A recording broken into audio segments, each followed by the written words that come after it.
to the bigger picture, everyone. And this is like a first. We actually had like a 2 months delay. We talked about it last time with Sid, that we didn't do any shows because we were too busy doing other stuff. And then last week we did our first show since 2 months, and now our second show with Adam and Topher, first on Bitcoin, the bigger Yeah. picture. Welcome to everybody. Bitcoin Live. Yeah, Bitcoin Got- Live, the bigger picture. And that was a great show last week, guys. I enjoyed it. Good job putting it together, Nick. Thank you. Yeah, it's with my co-host. I can't do it by myself. Of course, yes. But yeah, I mean, it was super interesting, especially the way you showed proof of Epstein and how you tied it into the hybrid thing. And they're probably what was I listening to the other day, and it reminded me of you because I can't remember what the show what it was. But I'm like, oh yeah, because he basically came out of nowhere, right? They couldn't even prove that he had a high school degree, and so it got me thinking, like, was this guy seriously like a real hybrid then? Because they do have them walking among us, right? And there's lots of evidence of that. So he might have been just one of those. And that's why he was. It's just weird because they gave him everything, and Lex Wexner gave his entire estate to the guy. Very bizarre, right? He literally just walked in. Yeah. It seems like Epstein got blackmail on him really quickly. Yeah. Yeah, no, of course, Epstein is not the only one, right? There's multiple child trafficking organizations. Oh yeah, yes. Because I've got the name of the guy who actually first came out with the Epstein files. I think it was called the Black Book or something. Mhm. And he was Black like a gutter detective who sort of, came onto Epstein. But basically, when you see his interview with Ironclad, I think it was Ironclad, they go through the fact that most Democrats are connected to Epstein, but there's like where it's more focused on girls. But there's other bigger child trafficking networks out there that are more focused on young boys, and those are closely connected to Republicans. So there's actually multiple child trafficking organizations of various sizes. Right. Yeah. Tucker had a guest on that said that, he said all the Republicans, because they're all gay. Yeah, apparently. But who knows? Maybe Trump isn't. Yeah, I mean, no, I don't think Trump is. Yeah, Trump likes the girls for sure. Probably too young. But yeah, I mean, look at Lindsey Graham. He's just an example. Not married, just has a lust for blood and war. Very dangerous personality to have power. Yeah, I think power these days attracts psychopaths anyway, right? I think so. Yeah, but this week, I think Ro Khanna was on Sean Ryan's show, and it was all about Epstein. I think everyone must watch that one, because in that Sean Ryan was like very emotional, and then a lot of things came out of that. That Donald Trump said to Pam Bondi, or FBI director, that I'm not gonna do that because it will hurt my friends. Right. This is like actual words of Donald Trump. Yeah. Interesting. Yeah, he told that to MTG as well when he called her. Oh yeah, he told to MTG. Yeah, I was mixing it. Yeah, MTG, that I'm not gonna release it because it's gonna hurt my friend. I don't think it's gonna hurt his friend. I think it's gonna hurt him. He is involved in that. Elon Musk said that Donald Trump is in these files. Yeah, and this is really funny, right? Because we're not even 5 minutes into the show and we're already talking about the Epstein files, right? Because it's so intertwined, right, with power and different institutions, and even the UAP issue and breakthrough energy. Yeah, because Epstein was very clearly connected to the anti-gravity and zero-point energy field, right, of research. Right. Mm-hmm. And even the Emirates now, right? There's some. I mean, of course, Saudi. There's pictures of him with MBS, but there's someone in the Emirates. I forget his name. Some billionaire. That there's emails from, I think, the early 2000s or 90s. That they're doing business together.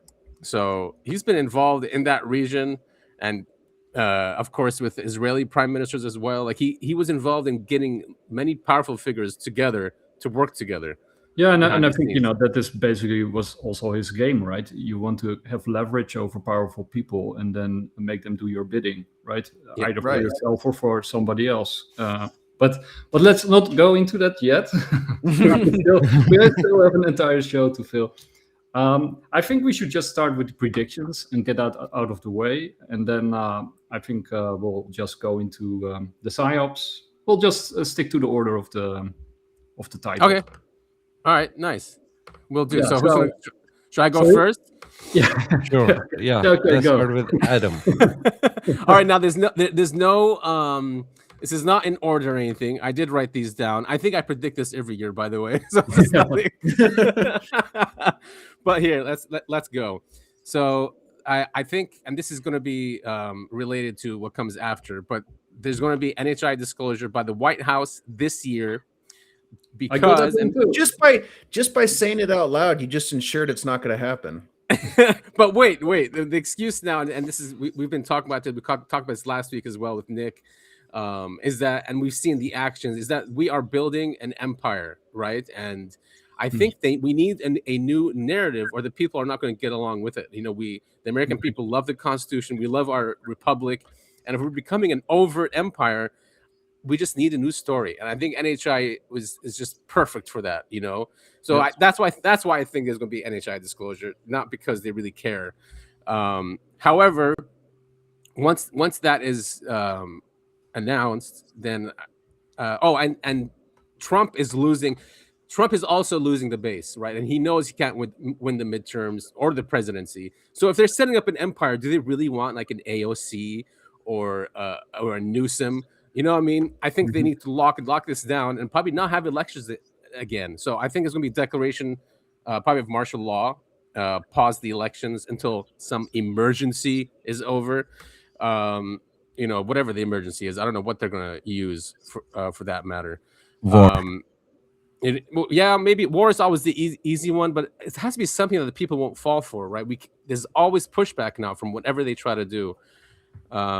So whatever the emergency is, I think they can't have the elections, and they don't want to have the elections, because if they do, all this work will be gone. They'll come in, they'll try to impeach him, they won't let him pass anything.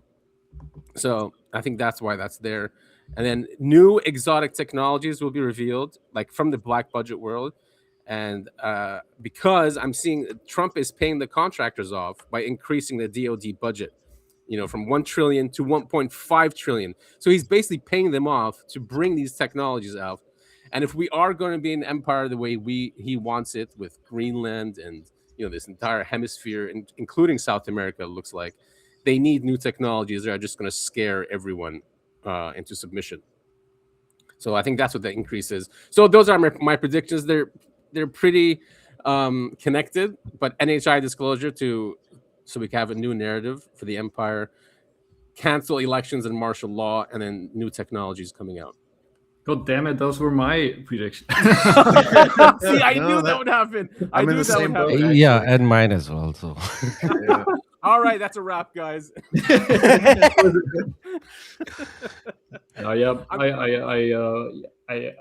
Let's see if I can add something to that. or does somebody else want to go first? Well, I'll go ahead and go because Okay. mine was pretty tight in, and believe me, Adam and I did not talk about this beforehand, so it's not like we're trading notes. But yeah, I was predicting the same thing. We'll see martial law in the United States, and it's probably going to be due to a big event. I was thinking more something along the lines of Waco, and maybe I'm just saying that just because we recently covered the time traveler, John Teeter. Where he was, his message from the future was that there was a Waco type event every week. But I mean, we're seeing this stuff going on in Minnesota. Yeah. We're seeing how much Americans are at each other's throats and are at authority. And so all it takes, is one big event to happen for Trump to declare martial law, and it's stepping stones, right? So you start with this big event. We're already talking about sending ICE door to door.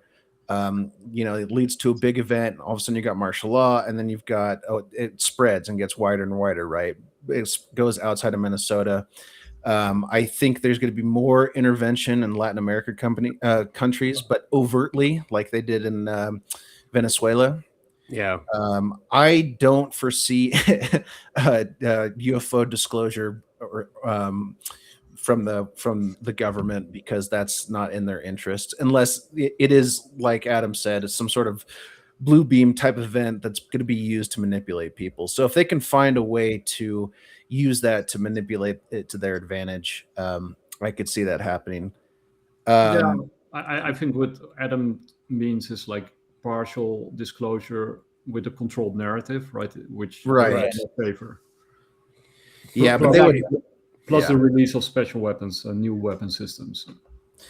And my one last prediction that is a little bit off the walls, and I'm not 100% sure, but I think we'll finally start seeing what everyone keeps fearing is AI and robotics in simple workplaces, which will cause another, uproar from the working population that doesn't want to have this take their jobs. Yeah. So another point of contention for the American people. Topher, to support your Waco event every single week, did you see what the Supreme Court just came out? Well, I think it was yesterday or a couple days ago. No, I've been out of the loop for the last couple of days, as you know. So there was a case in Montana where the police went into someone's home and shot him because the girlfriend said that she was worried about him or something like that.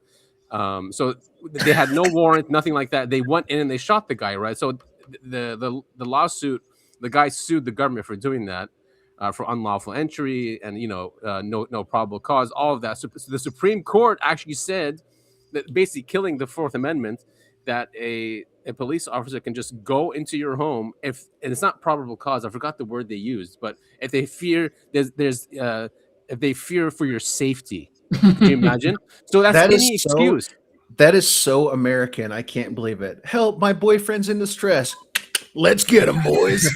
Yeah, and let's go kill him. Let's go shoot him. So that's scary because now there's precedent now for the government to do that. So that supports that prediction that you have, and it's extremely frightening. Well, okay. Let most of my predictions have already been taken. So I can be a little bit creative here, but what I can add to, especially what Adam says, and you too, Topher. I mean, I think the Waco events are increasing, so that's definitely also the case. I think obviously Greenland is gonna succumb to American influence this year. Yeah, I think there's in my mind, there's no doubt about that. I think Cuba will descend into chaos and perhaps come into American orbit. I think Europe will have. I think Europe will go through a very difficult time, maybe even hyperinflation. Yeah. Iran, I'm not sure. That's the wild card, huh? Iran is a wild card because they keep trying and they keep failing. Yeah, the war is coming. That's one of my predictions, but I will say it when it's my turn. Sorry, go ahead. Yeah, I think there will continue to be proxy wars. Maybe Taiwan will finally happen, right? So I think it is more likely that the war in Ukraine will increase. I hope there will be peace, perhaps, but I think it's more likely that there will be more war, which would be really bad for Europe. And and of course the Middle East. I think, like I said, I think Iran will not quickly fall. Perhaps it won't even, it will likely not even fall. Right? It has never fallen in its entire history. Mm-hmm. It's an extremely stable country, despite all the chaos, and it's extremely difficult to take it. So you can only weaken it, I guess. Right. I totally agree. I think more South American countries will come into orbit, into U.S. orbit, either voluntarily or like you said, like clandestine secret ops or bribes or deals. I think there won't be an outright invasion of some kind, but I think there will be immense pressure put on Latin America this year, and I think that's. Oh yeah, and of course, I do think something is going to happen in Egypt. I do am of the opinion that And I think that might sort of tie into what you said earlier about Trump and the NHI UFO connection, and how how the deep state might spin this in order to legitimize his reign.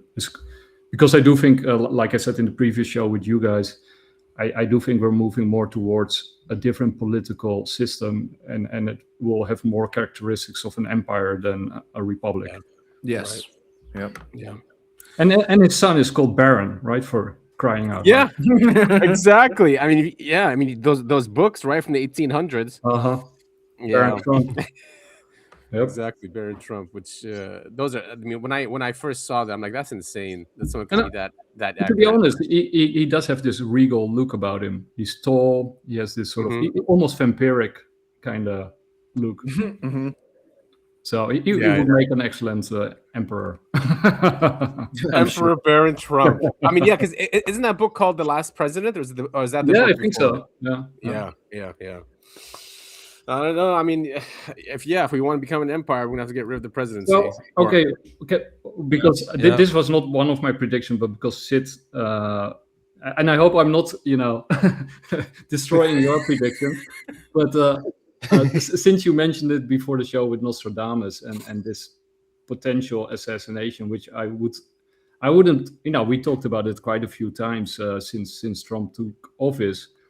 What if somebody actually does assassinate him, and his son takes over under martial law? That they sort of just throw everything out of the window. I have a very different interpretation of that Cool. one. Go. I will tell, yeah. Because regarding this point, I don't think in the United States a son just can take over, especially the youngest one. If any son who's gonna take it is going to be Don Jr., not Baron. But in United States, you have a constitution. It's going to be VP, Right. and then the Congress, Pelosi, whoever, who is the House representative. So that's how it's gonna work in US. I don't think a son just can take over. Unless they change the continuity of government, which I don't see them doing. I mean, we do have a They can't. we do have a COG plan that's been worked on for decades.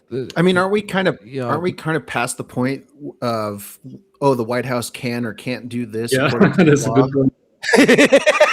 Exactly. He could if he wants. He That's could do an executive order saying that he's changing continuity of government from the president to my son. Yeah. and then Wow, and then that's so yeah. true. I mean, basically, what we're seeing right now with the ICE is a coup, right? The coup was already happening, but it's sort of speeding up and it's becoming more apparent. It's a coup from the inside. Yeah, I think Independence Day movie, that's how it happened, right? The daughter of the president took over. No, not in Mars Attack. Oh yeah. Oh yeah. The movie Mars Attack. Yeah. After the president died, his daughter took over the country. That's right. Or she was like one of those main representative of the government. So that's like good possible, right? Okay, Syd, go. Okay, let's start with war. Yeah. So the predictions about war. Ukraine war will intensify. US versus Europe in Greenland. This is happening this year. That's my prediction. And it will destroy NATO. NATO won't be there. This is the last year of NATO. Yeah. Iran war coming.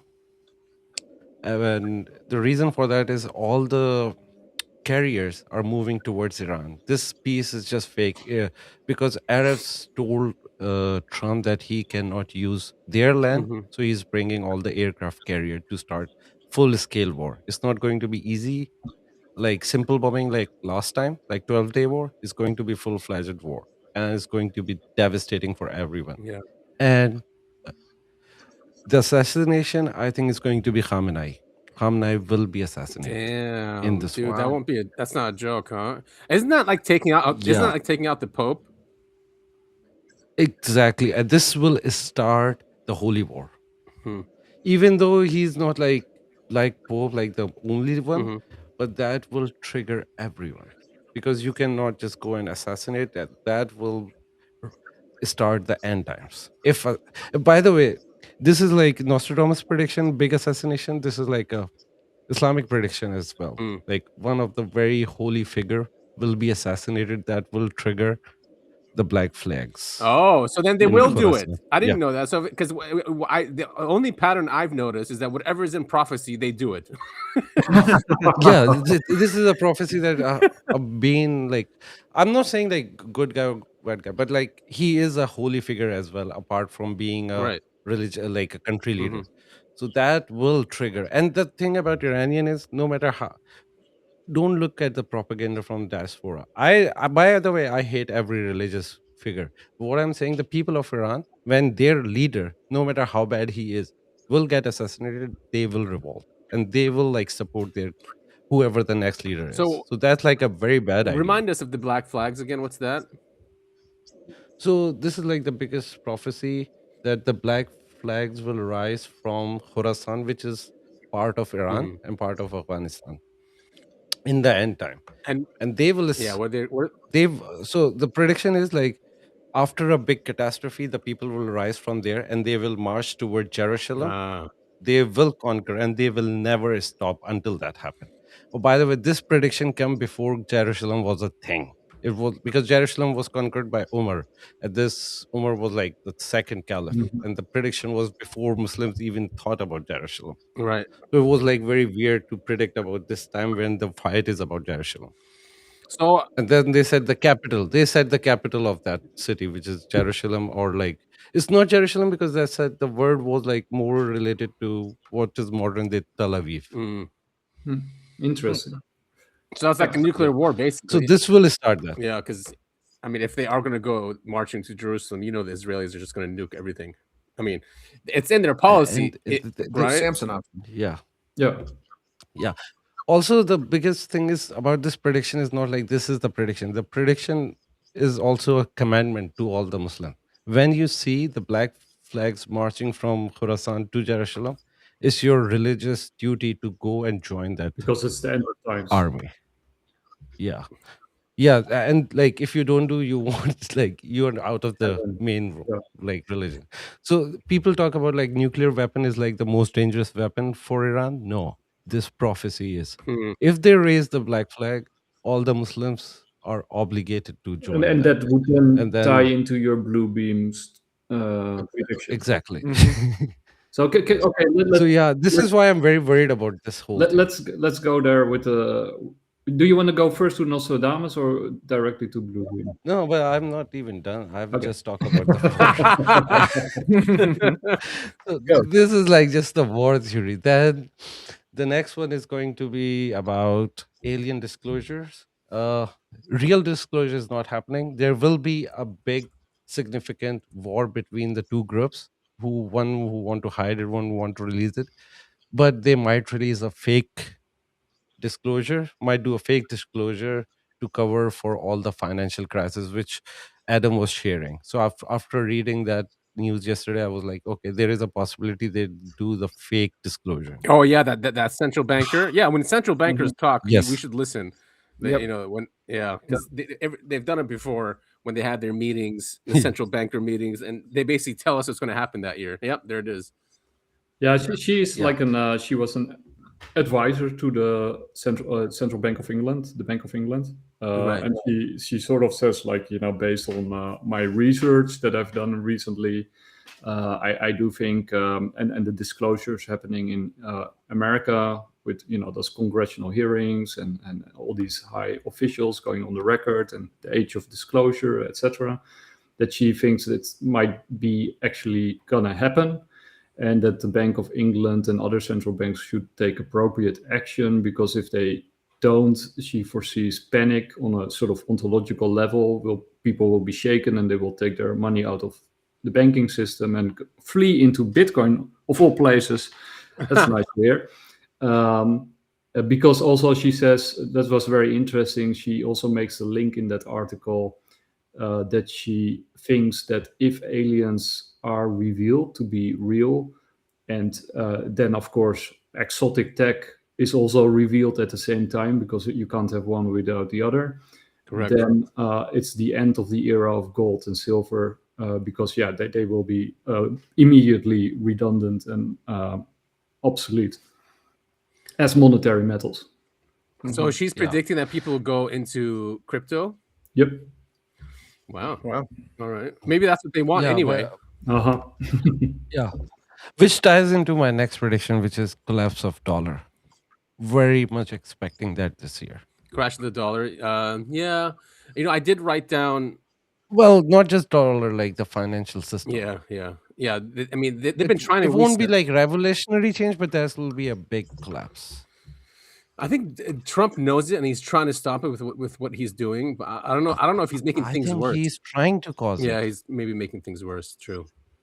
Yeah, I think in his mind, I think he wants his coin, that world liberty coin, to replace world currency, that is dollar. I think this is his plan, but that's just my assumption. Well, I think, sort of the Trump administration has a benefit by a weaker dollar, right? I mean, they're doing everything they can to make the dollar weaker because the entire globe needs a weaker dollar. Exactly. But on the other hand, they are heavily invested in Bitcoin and crypto. So even if the dollar goes down and something like Bitcoin goes up at the same time, it's a win-win situation. For them, that's why I think they are trying to cause it. Another prediction: we will see a lot of sky events. So a lot of the new things will appear in the sky. Amen. All right. Looking forward to that. Me too. Yeah. But how can we tell if it's a human or an HI? Well, we cannot. That's the blue beam, right? That's not even like my prediction or like my assumption. That's, I think, happening right now. We are in between blue beam. Take me to And your that's why leader. they're going to do a lot of those things. Yeah. I'm sure Topher. And like now we can see a lot of different videos coming out, like the lights are flying. I've seen so many videos like that on the sky, on the clouds. It's like something is flashing, like a lot of flashlights just moving in the sky. Yeah, and This is like a new trend. and that has been going on for quite a while now, right? I mean, basically for over a year now. First with the New Jersey UFOs, and then now the UFO flap over Europe. So it has been continuing and increasing the amount of sightings. But also, I mean, I don't know about you guys, but I find it impossible, like literally impossible, even if I spend 24 hours a day covering just UFOs to keep up with what's coming out. It's like insane the amount of stuff that's coming out. It is. Yeah. I mean, Eric Davis, did you guys see the interview he did with the Soul? Well, Yeah, I'm halfway. Oh, okay. So yeah, I mean that him coming out with all that stuff is, I mean, it is still the same stories, right? But it's different when it goes into a deep conversation like that. Because what's the host name? Scat, I forget his name, but he pressed him. He did really well in the interview. Yeah, he's co-founder of the Soul Foundation. Yes. And the Soul Foundation puts out like really great material. I think Colonel Cornell is actually maybe the founder of also a co-founder. Mm-hmm. I'm sure. But yeah, I totally agree, and I do want to play this little clip because it ties into the disclosure, or let's call it the fake disclosure or the halfway disclosure. Yeah, exactly. Half-ass disclosure. Back with him by phone, with former President Bush by phone. And just to be sure, when I say President Bush or former President Bush, I'm referring to the senior, not the junior, not W, but George Herbert Walker Bush, and GHWB. And so we had a series of phone calls where he would call me a lot, and he'd be in transit somewhere, and he would have some time to chat with me. And so we would probably have about 20, 30 minutes to chat, maybe even less several times.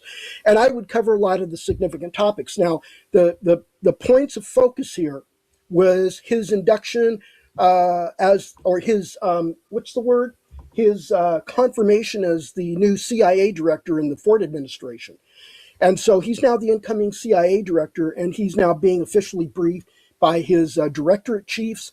Those are the deputy director of the Directorate of Intelligence, Science and Technology, operations, this and that and the other thing. And so during one of his briefings, he meets with his DOD liaison officer. And his DOD liaison officer is a uniformed officer who was not identified to me. I don't know what rank the man was, but he's uniformed service. And he comes over from the Pentagon because he liaisons in his job serving the Secretary of Defense. And actually, back in those days, he would have been in Chris Mellon's old job. He would have been the Assistant Deputy Secretary of Defense for Intelligence. I think that's the title. But that was the number 3 man or number 3 position in all of the DOD's structure. So this guy worked for that individual. And his job is to liaison with the CIA director or any of his subordinates that he designates. So Bush is getting read in to get up to speed on everything. He's starting his new job at the CIA.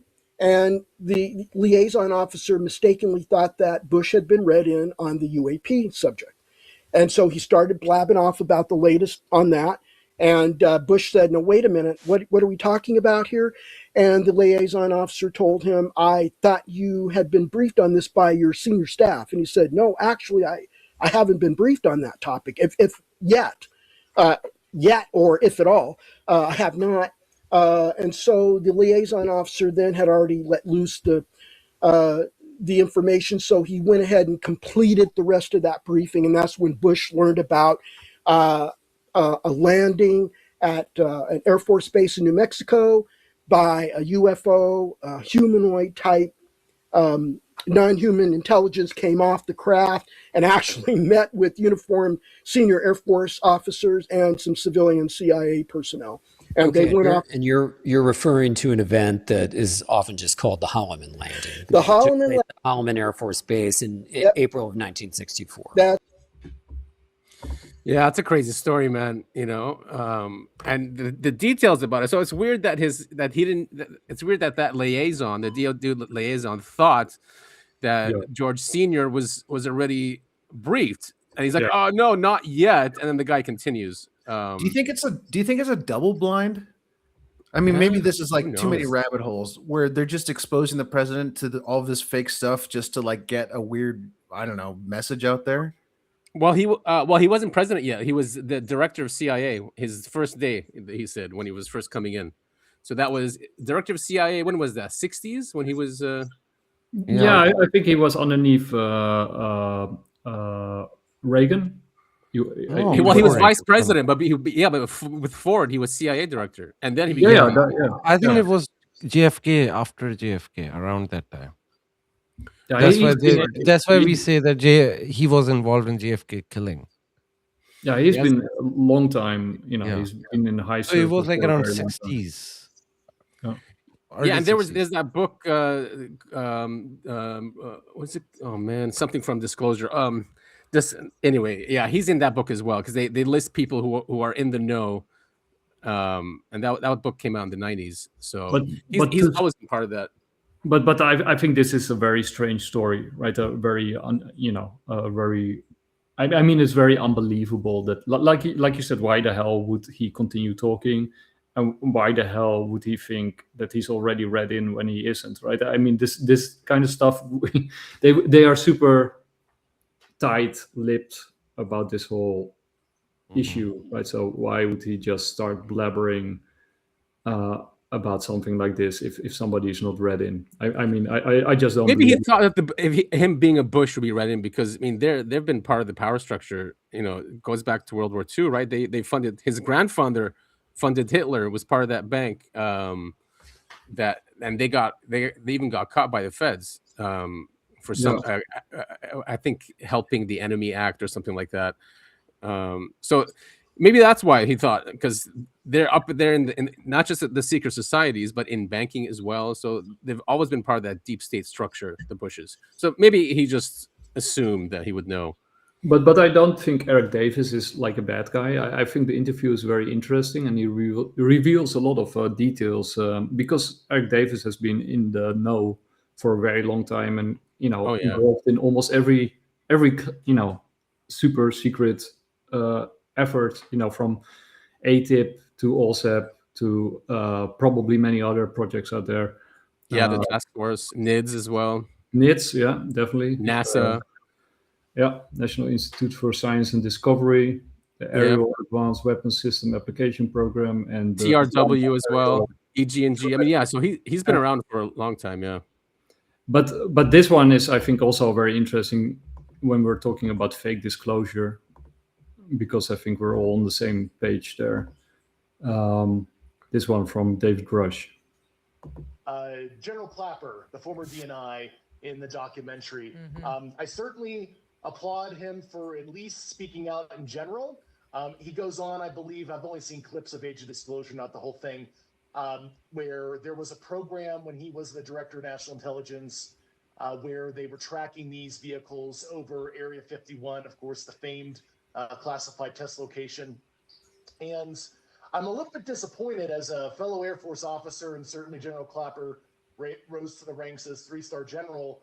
That's all he said in the documentary, that was a program he was aware of.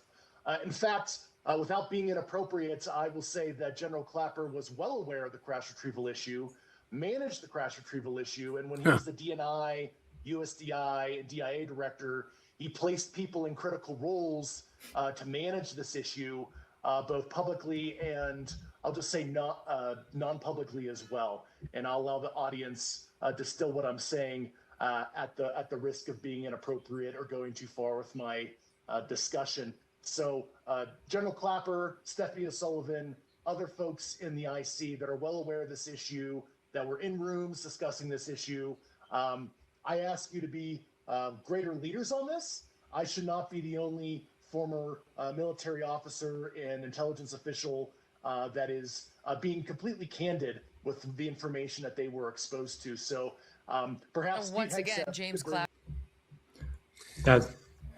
Damn, Grush. It's funny. He's like, he doesn't want to be inappropriate, but he's still, saying Clapper knows way more than what he's saying. Yeah, so my take is that they are using honest people, basically, who are trying to do their job as best as they can without, compromising national security and, staying true to their oath to the country and the people, whatever that means to them, right? I mean, I think also when you read the book of Louis Elizondo, my feeling for the guy as a person is not that he's a bad guy. He's just trying to the best of his abilities without breaking his oath and his secrecy, non-disclosure agreements, and betraying people like probably Christopher Mellon and others. These are just grunts, right? They're grunts, and they're being put forward, and they're being, they're pushing this disclosure or half-assed disclosure. And then at some point they will be sacrificed. I think they'll be left out to hang. I have the total opposite reading of Louis Elizondo. I think he's nefarious. He's doing deliberately, and he's causing all this drama in the UFO community to discourage it. I think he's doing it on purpose, and he's more than a pawn. I think he's like a knight on the chess. Yeah, no, I mean, I'm not saying that he's not nefarious. I'm just saying that he thinks he's doing what is best for the country and for the people in the country. Yeah, Nazi thought they were doing the right thing. That does justify anything. True. I mean, come on. The guy was torturing people in Guantanamo. So he does think he's doing the right thing. You're right, and but it's just flawed. His right thing. The right thing to do is just flawed when it comes through his perspective and his. Yeah. His upbringing is very interesting because his father was like a Cuban resistance fighter. He fought with Fidel Castro before, and then he got tortured by Fidel Castro, and then he started sort of the opposition, and then he sort of raised his son, in weapons and all that kind of stuff. And he's sort of from a broken family. Yeah. And it's also very interesting because they do sort of, you again, also with Grush and also with Jake Barber, you see this sort of recruitment effort by the U.S. Army for these kind of people. It's very interesting to see that play out over and over and over again in all these stories. Yeah, they seek out these individuals.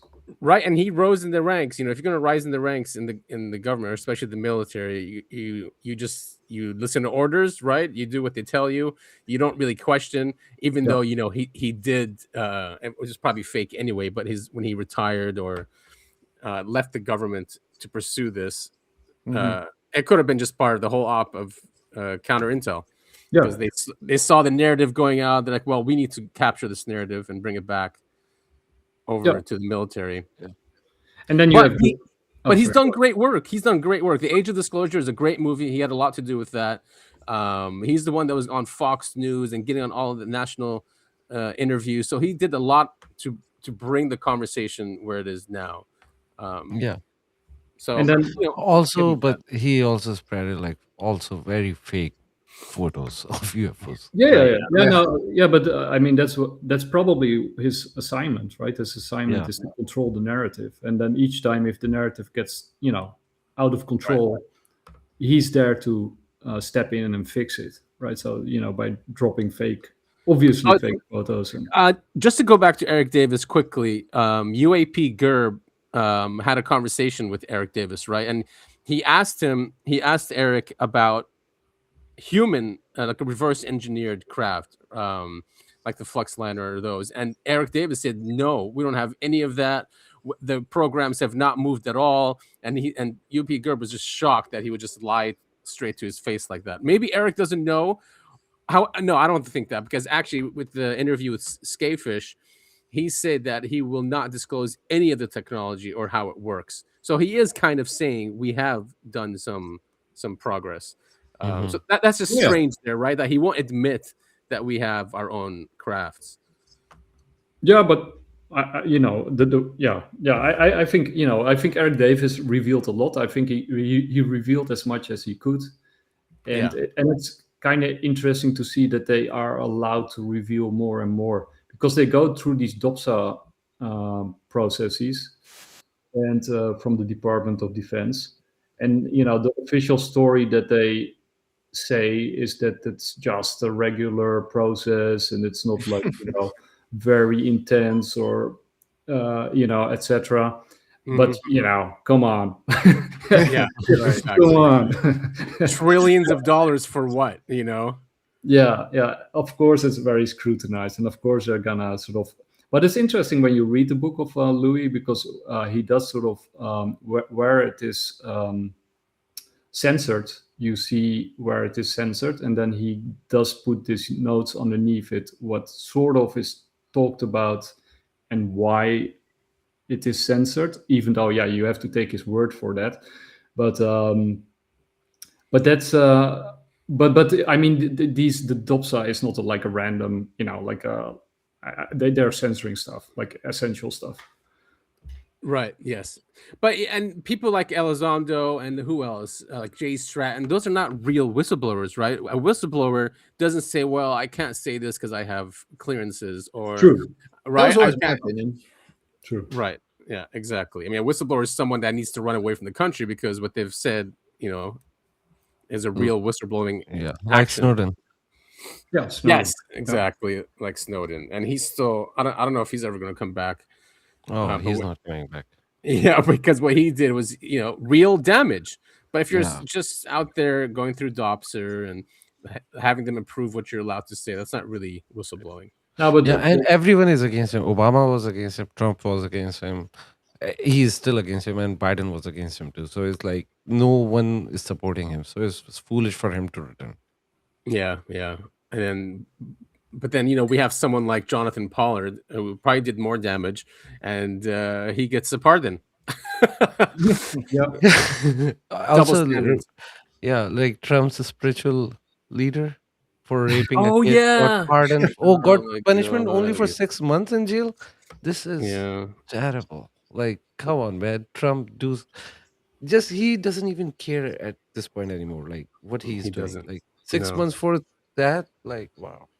But I think with the DOPSA, I think it's clear that the Department of Defense is releasing information to the public in order to feed the public bits and pieces, the crumbs, in order to follow the crumbs and lead to their form of disclosure. So we will get a form of disclosure, right? I totally agree, and I think it will happen this year because things are ramping up. Yeah, and with Bledsoe, right? I mean, he is clearly involved with high-level officials from the government and the army and the Navy and the Air Force. So, whatever is coming out of Bledsoe is officially approved, right? I think So if he is making a prediction that this something is going to happen in 2026, I think he has a green light, or he has had a green light from the very start to bring that, to the fore, right? Yeah, I mean, they're definitely they're going to give us a story. It's just, how elaborate is it going to be? How fantastic is it going to be? If Eric is, out there saying this, and it's, it's making the rounds about what happened in Holloman Air Force Base in the 60s. So if aliens did meet with the U.S. government back then, what was the agreement? What's been going on since then? And maybe Syd is right. Maybe you do need like a war in the background in order to, keep people in line, right? So that you sort of release it while there is also a war, and while you're also sort of fighting these enemies. Right? I mean, like we said, the whole empire building that Team Trump is doing with his big tech buddies is aimed at creating a space empire, right? We're going back into space. So maybe somebody's out there and we're now ready to fight them, but we have to portray them as the enemy in order to get people on board with the fighting, right? Maybe they are not our enemies. Did you see that clip when Musk he introduced Hegseth and they were talking about Star Trek Foundation? Yeah, I got it lined up here. That supports it there too, especially that he introduced the Secretary of War. Yeah. Right, and talk about finding aliens. Yeah, I found that clip extremely interesting. So this one from Russia, I just wanted to highlight that George Knapp is now throwing all the Russian files out there, because he went to Russia and he got access to these hidden files, sort of the X-Files from Russia, and he's now throwing them all out in the open. Sort of another piece of the evidence that it's all coming out now. So, but this one is from Elon, and I totally agree. This was super fascinating. Yeah, the guy who says there's no aliens. Yeah. Make Star Trek real. Okay? We want to make Starfleet Academy real, so that it's not always science fiction, but one day the science fiction turns to science fact. And we have spaceships going through space, big spaceships, with people going to other planets, going to the moon, and ultimately going beyond our star system to other star systems where we may meet aliens or discover long-dead alien civilizations. I don't know, but we want to go and we want to see what's happening, and we want to have epic futuristic spaceships with lots of people in them, traveling to places we've never been to before. he looks like an alien, to be honest. He does. I'm not sure. Does he say anything else? And that's what I think the public thinks of when they think of Space Force. So, on that note, I'd like to introduce the Secretary of War, Pete Hegseth. on that note of aliens. What a transition. Oh, Thank you. Yeah, the Secretary of War. That is so. on that that's note, so Secretary Yeah. of War, like, Exactly. He's talking so about basically he Star Trek. want to go to other planet and conquer them. That's why you introduce Secretary of War. Yes. Star Trek, the show known for how kind humanity was and reaching out and building bridges, and he brings out the Secretary of War. That is great. That is Yeah, I was just gonna say, I'm like, having a Star Trek future is much better than having a Star Wars future. But then, he just introduced the Secretary of War right after that. I think we are Counterintuitive, gonna really. get a Star Wars future, not a Star Trek. I'm so glad to call these nations here to build this peaceful committee, and I want to introduce Adolf Hitler. Yeah, Star Wars future is probably in our future. It looks like it. But I think it's like another clear sign that we're going into space, right? I mean, it's very clear that that's the That's the narrative. Yeah, that's the narrative that they're And- going with. yeah. But so the official narrative for Project Bluebeam is that there's no aliens, or at least we're not really fighting aliens. But what if we actually are, and what if they're actually doing a false flag alien attack, like in order to fight the real aliens, which are actually good guys, right? Which like is Starship Troopers. Yeah, Stephen Greer, is basically sort of saying that, right? By claiming that aliens are evil or having evil intentions, the threat narrative that Louis Elizondo and others are pushing, that we're basically being led into a war in order to escape Earth. Maybe we're being held here for our own good or whatever, and we're now gonna expand beyond Earth, and they need to get past the gatekeepers that keep us here. But you know what? Like for Project Bluebeam, that whole thing to work, they need a world war and a civil war. And world war we can see happening, but nobody is looking at the civil war. They are prepping everyone for the civil war. So basically, if you remember, like last week or a couple of weeks ago, Nick Shirley came out with Minnesota scam, and then this week, I've actually shared that tweet on the group if you want to open that. So there is this guy called Tyler Oliveira. He went to a town in good, New man. York. Yeah, I love him, by the way. I love him. But he went in there, he found a city of Hasidic Jews where 40 to 60% of the people are on social welfare. They don't do work, they don't do things. There is a huge scam going on over there. Yeah, Syd, isn't it 100%? He went into the grocery store and he asked, "So, what percentage of people use the food stamps?" And he goes, 100%. Oh my God, it's hilarious. This one, right? Yeah. This guy's brave, man. He's really brave. He's gonna get. But like the whole details are there. It's like 60% of the city is on welfare, and it's all like the big scam going on. But everybody, it's just like all of them like doing a big scam over there. I mean, all he's this saying is how you rile up people, each other. Right, and what he's basically saying is like it's is happening everywhere in many communities, not just like the Somali community. Community, yeah. Yeah. I think he did a good job over there because like before it was just focused on one community. Now they are showing other communities, so they have to bring the narrative down. I think he's trying to stop the civil war, but the whole Minnesota thing is just like to cause the panic, and that's I hope it how doesn't this is if you look at Minnesota right now, there are like literal civil war going on. Police is throwing shells at people, like people are fighting. They were trying to do it, and this guy did an amazing thing. Nobody gonna do anything about this. They won't even talk. Nobody's talking about that. This is, I think, way bigger than, because this is a whole city involved in that. That's just like one group which is like running daycare or that stuff. Like that's nothing compared to this scam, but nobody gonna talk about that.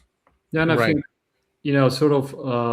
By the way, this map I got via you, Adam. I think. I think Richard Geldrick, right? He shared this. Yeah, these are sightings in the 50s, I believe. He actually managed to get hold of the real newspaper back in the 50s, and all the black spots that you see on the map are UFO sightings. And this article sort of goes into like if they are real or not, but clearly a tremendous amount of them are, and you got also the Foo Fighters and the Ghost Rockets and all that kind of stuff from the 40s and 50s. So clearly there is something out there beyond humanity that is. One thing I noticed back is that when you read all those things, you see flying saucers. Now, in every sighting, you don't see saucers, you see spheres. So there is a difference in something going on because it's not the same aliens or it's not the same technology. So, do you want to go to the Nostradamus thing? Yeah. But do you guys agree that we don't see flying saucers in any sighting anymore? Yeah. I mean, for me, the latest one was, I think, when was that, Topher? Was it it was definitely last year. I saw a Tic Tac to go over my house. So yeah, I'm not seeing saucers. It's Tic Tacs, and at night it'll be like lights, right? Yeah. Tic Tac and spheres and triangles, no saucers. So I think saucers were real aliens. These are reverse engineered technologies. That's my assumption. They're probably staying away now because we've been shooting them down for so long. They're like, stay away from Earth. Well, the Virginia one, or what's the name of Virginia? The one in Venezuela, Or what is it, Colombia? Colombia was it, right? No, I think it was Venezuela. Yeah. Okay. Yeah. Sorry, I forgot the location. But the one where the little people, ran around and they captured. You know, the one that we talked about last time. Virginia. Yeah. Oh, Brazil. Yeah, Brazil. Yeah. Okay. So Brazil. Okay. Yeah, that's what I was thinking. I don't remember anything from Venezuela. I was silent on that. I was like, I don't know.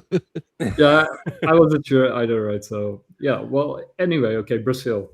Oh yeah, and that's they're doing a press conference on on Tuesday or Wednesday. The doctor, he's gonna be in front of the press talking about his experience with James Fox. Wow. That's really cool. I want to see that. Yeah. I mean, if I was in DC, I'll definitely go there, but it's gonna be live for free, he said. Virginia. Yeah. Yeah, but my point is those are like the classic little men in a circular craft, right? Yeah, that was a circular craft. Yeah. Yeah, that was in 1996, I guess, or Mhm. yeah. So like maybe in the early 2000s they stopped being seen so much, Yeah. or yeah. Since early 2000, we started seeing tic tacs and egg shape, like spheres, and triangles as well. So these Triangles, are the yeah. new, yeah. That's right. There was some new footage that came out. I think I sent it to Topher. Yeah, you did. That was really interesting. But not to get too in the weeds here. If you do believe the UFOs and beings that we're seeing are just our half psychic phenomena, as humankind goes through different generations, right? We all perceive technology in different ways. So in the 50s you've got flying saucers, and then in the 80s you've got boomerangs and triangles. Now we've got tic tacs, right? Because it's adapting to what our mental psyche as a whole species.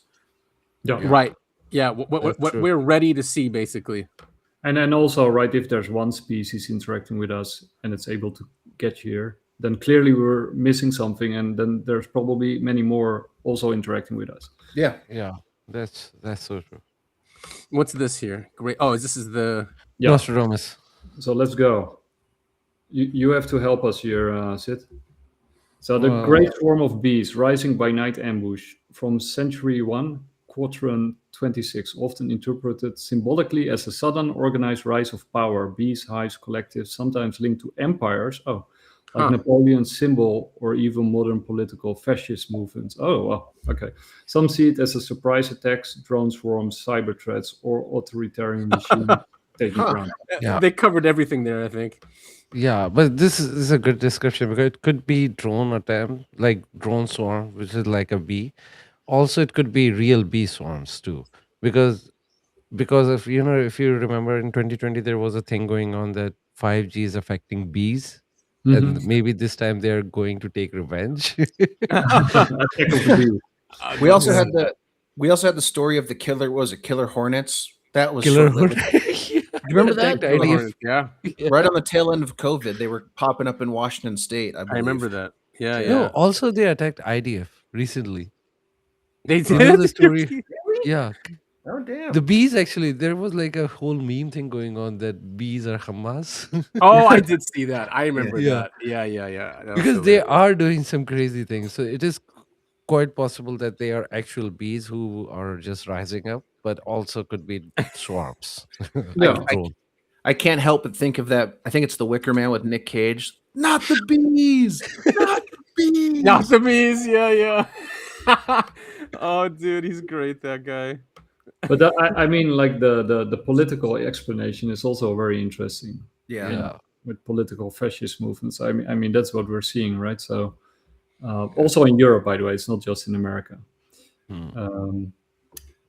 Then a prominent figure struck by lightning thunderbolt from century 1, quadrant 26. The great man will be struck down in the day by a thunderbolt. This gets read as the sudden death or assassination or downfall of a major leader, celebrity, or politician.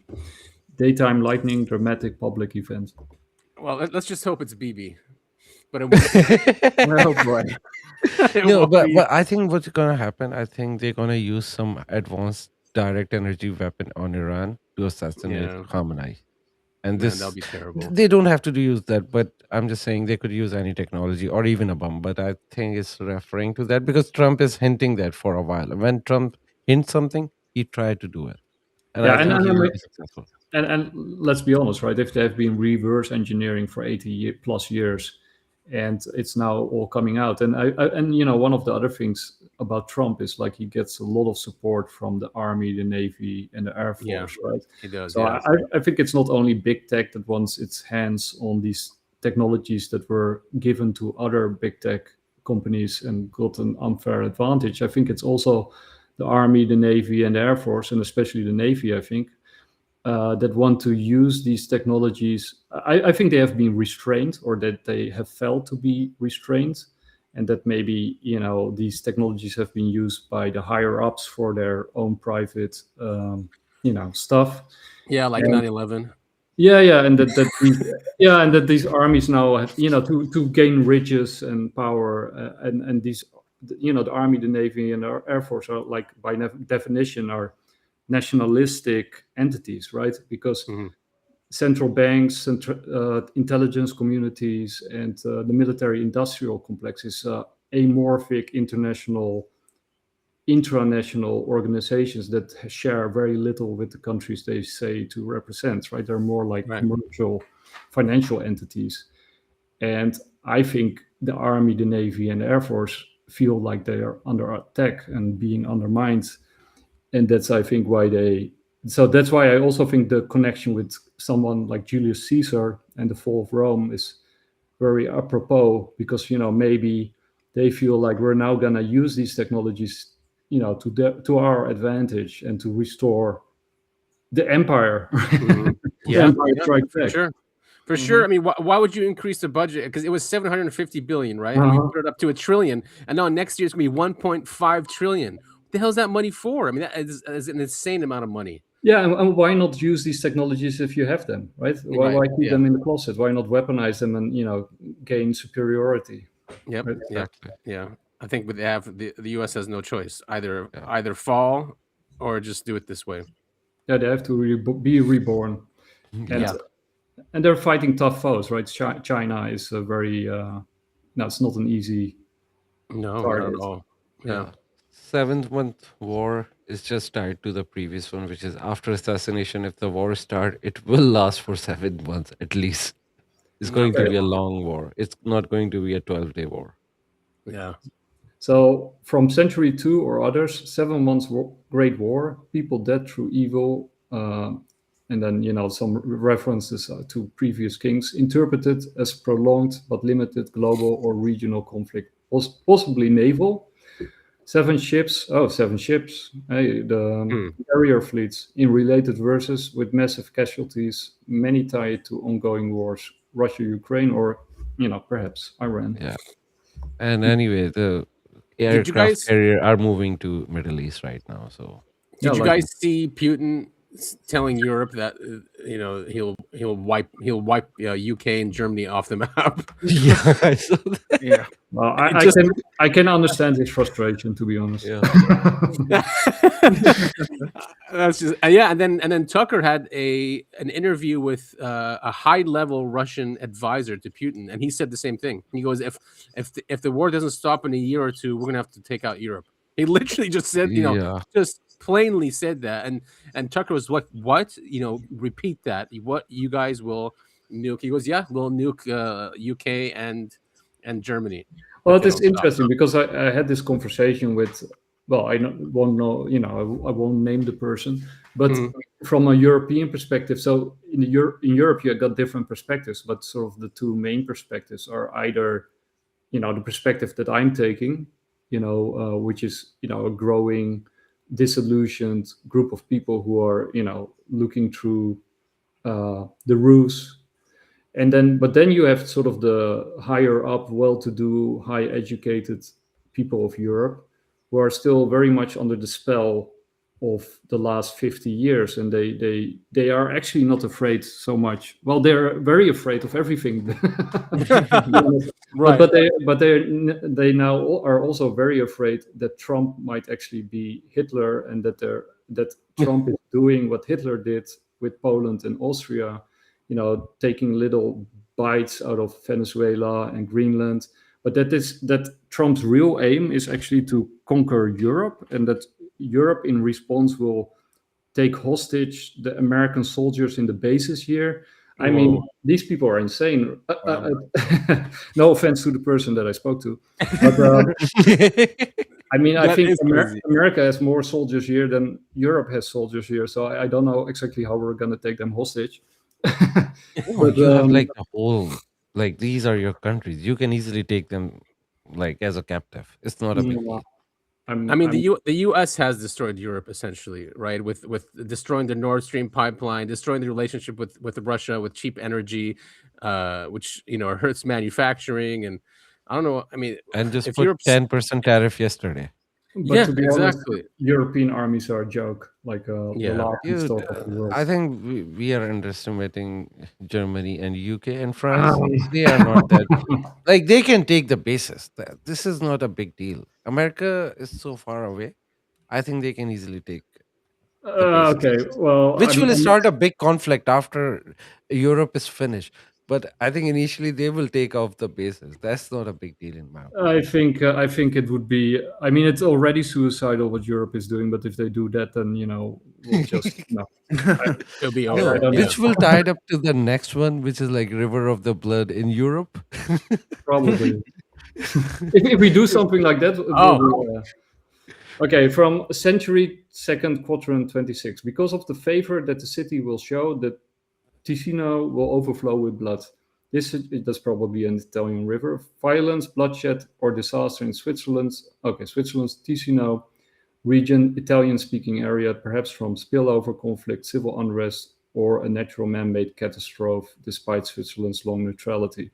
Other recurring themes in 2026 interpretations include naval battles, possibly South China Sea, the fall of Western influence. That's definitely true. And the hopeful note, this rise of a man of light after darkness, symbolizing renewal, a new leader, or humanity's recovery. Antichrist. Interesting. Well, I wasn't aware of any of these predictions, but they fit ours pretty like a glove. Perfectly. Like this could happen. And I was surprised when I read that. I was like, okay, Nostradamus did that, and they are very relevant. I'm not saying that's exactly going to happen. Nobody can predict exact future because it's changing all the time, but it's very relevant. It is crazy how relevant it is. Yeah, but the whole Switzerland thing, that's a bit weird, right? That one, I think Switzerland could be whole Europe, right? He's just saying that Italian region, but it could be like, and in Europe, I can see because France, Germany, and like UK sending their armies in Greenland. The war can start over there. Like one or two soldiers. No. France sent more. UK sent one soldier. That was hilarious. But France sent actually, like, I saw the videos. There were like whole fleet of it. Like there were like hundreds of soldiers. I mean, I don't know why Europe symbolic.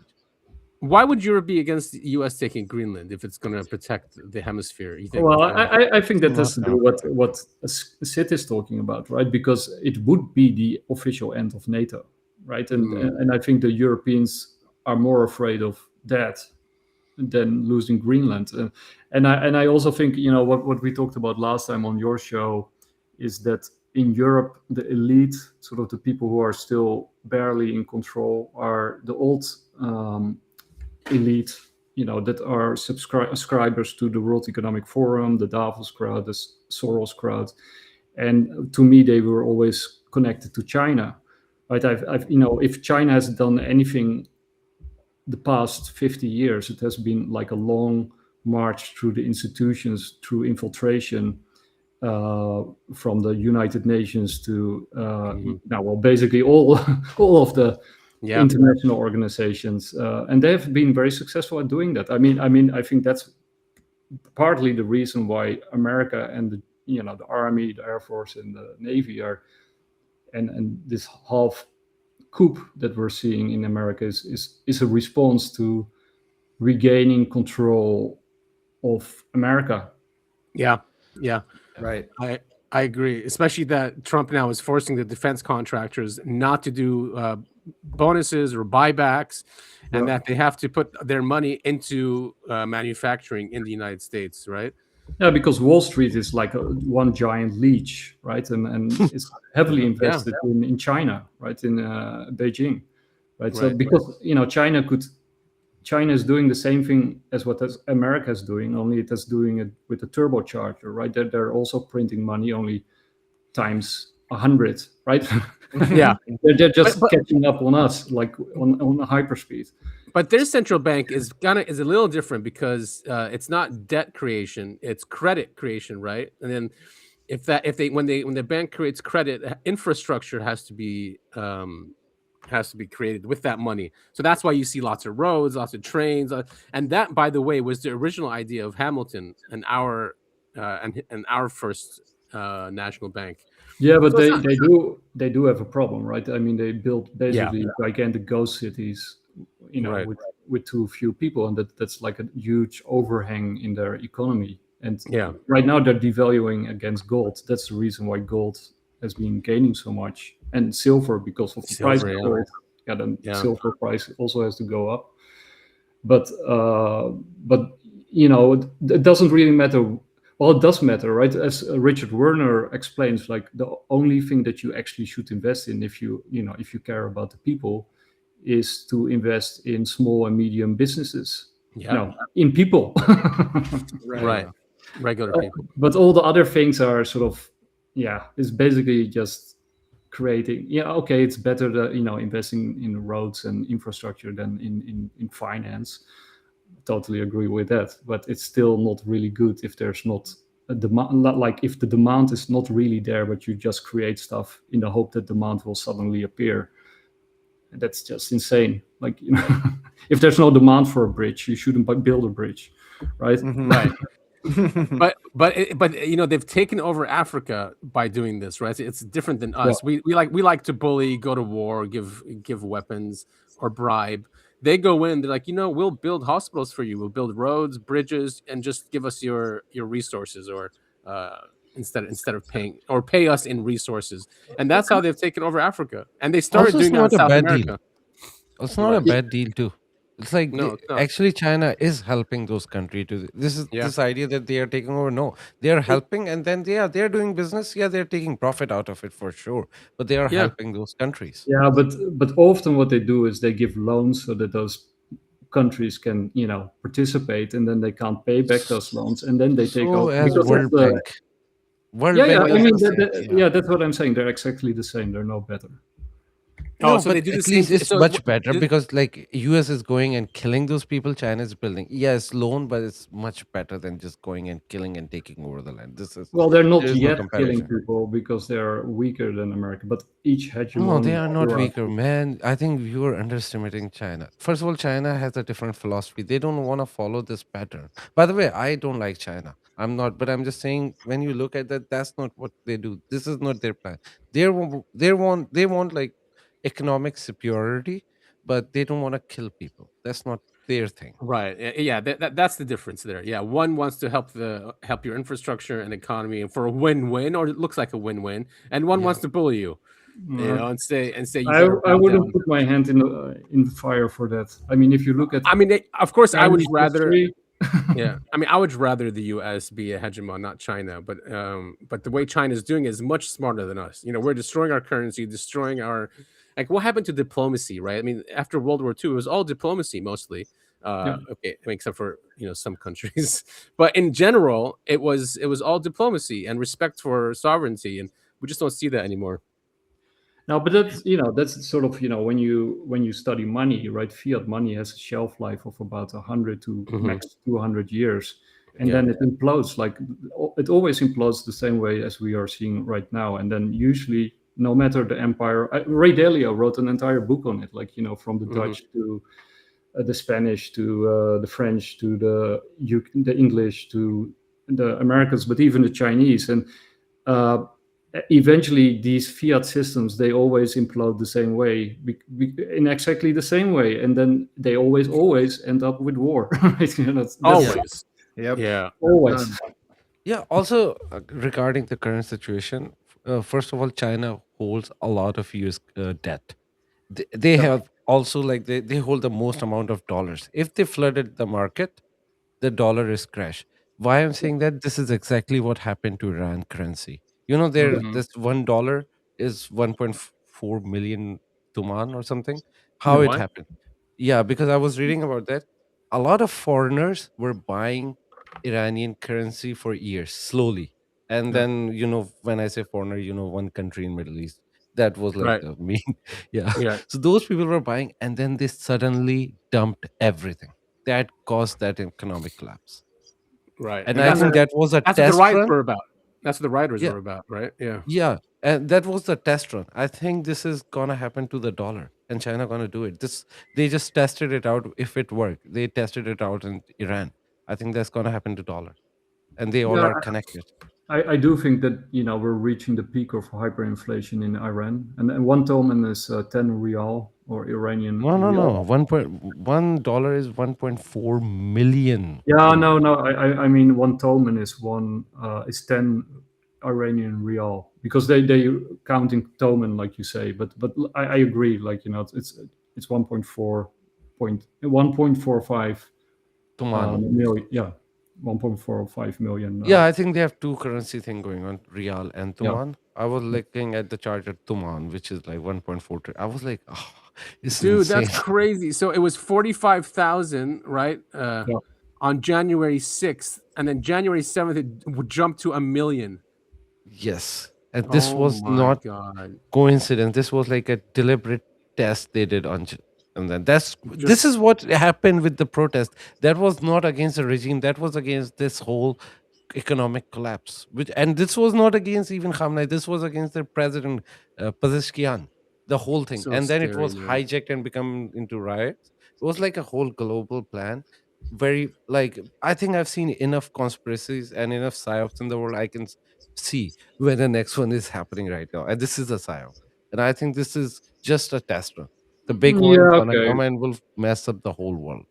But the problem with Iran was of course also that they were very dependent on the oil sector, right? So They and have only oil, nothing else. yeah, so with the Yeah. sanctions, and the sanctions have been going for years now. Decades. Yeah, but they didn't. In fact, if as The Adam oil industry, said, yeah. from on 6 it was 45,000, and it turned into 1.4 million. That's like a huge jump, and it cannot happen in one day. It was a deliberate crash. That's hyperinflation. Yeah, that's 20. Yeah, That's it 20 just happened in one times. day. Yeah, Yeah, that's so scary. they dude. have Imagine your savings are just wiped out when that happens. yeah, they Mhm. have those like sanctions since like 1980. So it's Yeah. not just a sanction; it's just something else. Something really big happened, and nobody is focusing that because people are distracted. There's like a big blue beam conspiracy going on, Well, and I think they didn't even leave them a chance. They have to go to war to survive. I think the war is gonna come. but with the Toman, you clearly saw a run up like over the years, right? I mean, the point with the hyperinflation is like that it's a hockey stick. Like the last part Yeah. will always go the fastest.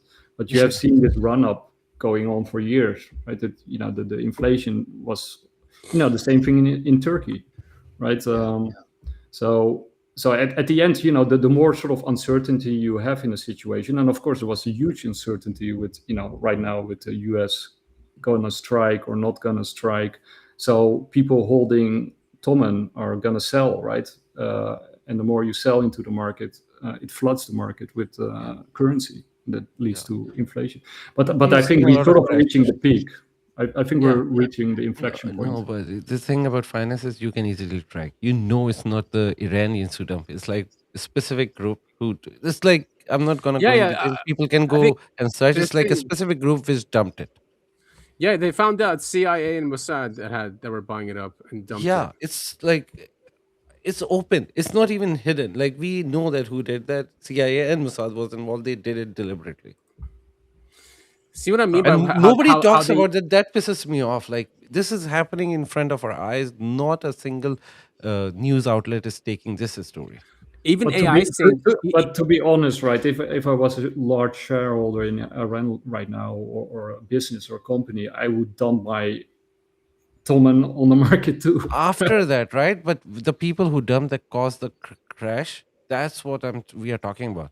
Even AI is saying, look, based on reports from early 2026, the CIA and Mossad are heavily implicated by Iranian officials and analysts in accelerating the collapse of the Iranian rial as part of a broader destabilizing hybrid warfare strategy.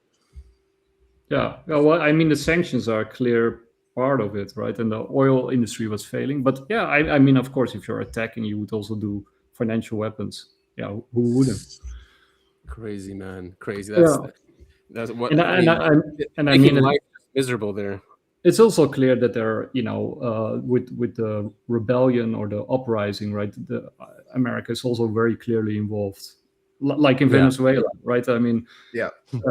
Venezuela failed miserably on Trump's face. He did abduct him, but then the regime is there and it's even more stronger. And recently, nobody's talking about that. They hijacked a Russian oil tanker which was going from Venezuela. Oh yeah. No, but that's not the story. The real story is like nobody's talking about that. It's so secret that Venezuelan people, Maduro supporter, and the leader of them is Cabello. He actually put a leak in that trailer and it's now leaking at near Aruba. And the whole tanker is leaking. There is like economic, not just economic, environmental disaster happening near Aruba. Everybody is losing their mind. This is like a very secret news. I just have like people everywhere, so we get news from different stories. Right now, near Aruba, there are like satellite pictures out that is leaking badly, and they are trying to fix it. Blackwater, Eric Prince went there to fix that because they were also afraid that they get like attacked by Venezuelans. So Eric Prince is providing, like Blackwater is providing security for the scientists for the engineers to go and fix that leak. There's like a lot of things happening in the background. Nobody's talking about it. Was that a Russian tanker, you said? Russian tanker, yeah. Yeah, and of course they did the same thing in Ukraine, right? I mean, with the uprisings in Ukraine were also fabricated. I mean, for the most part.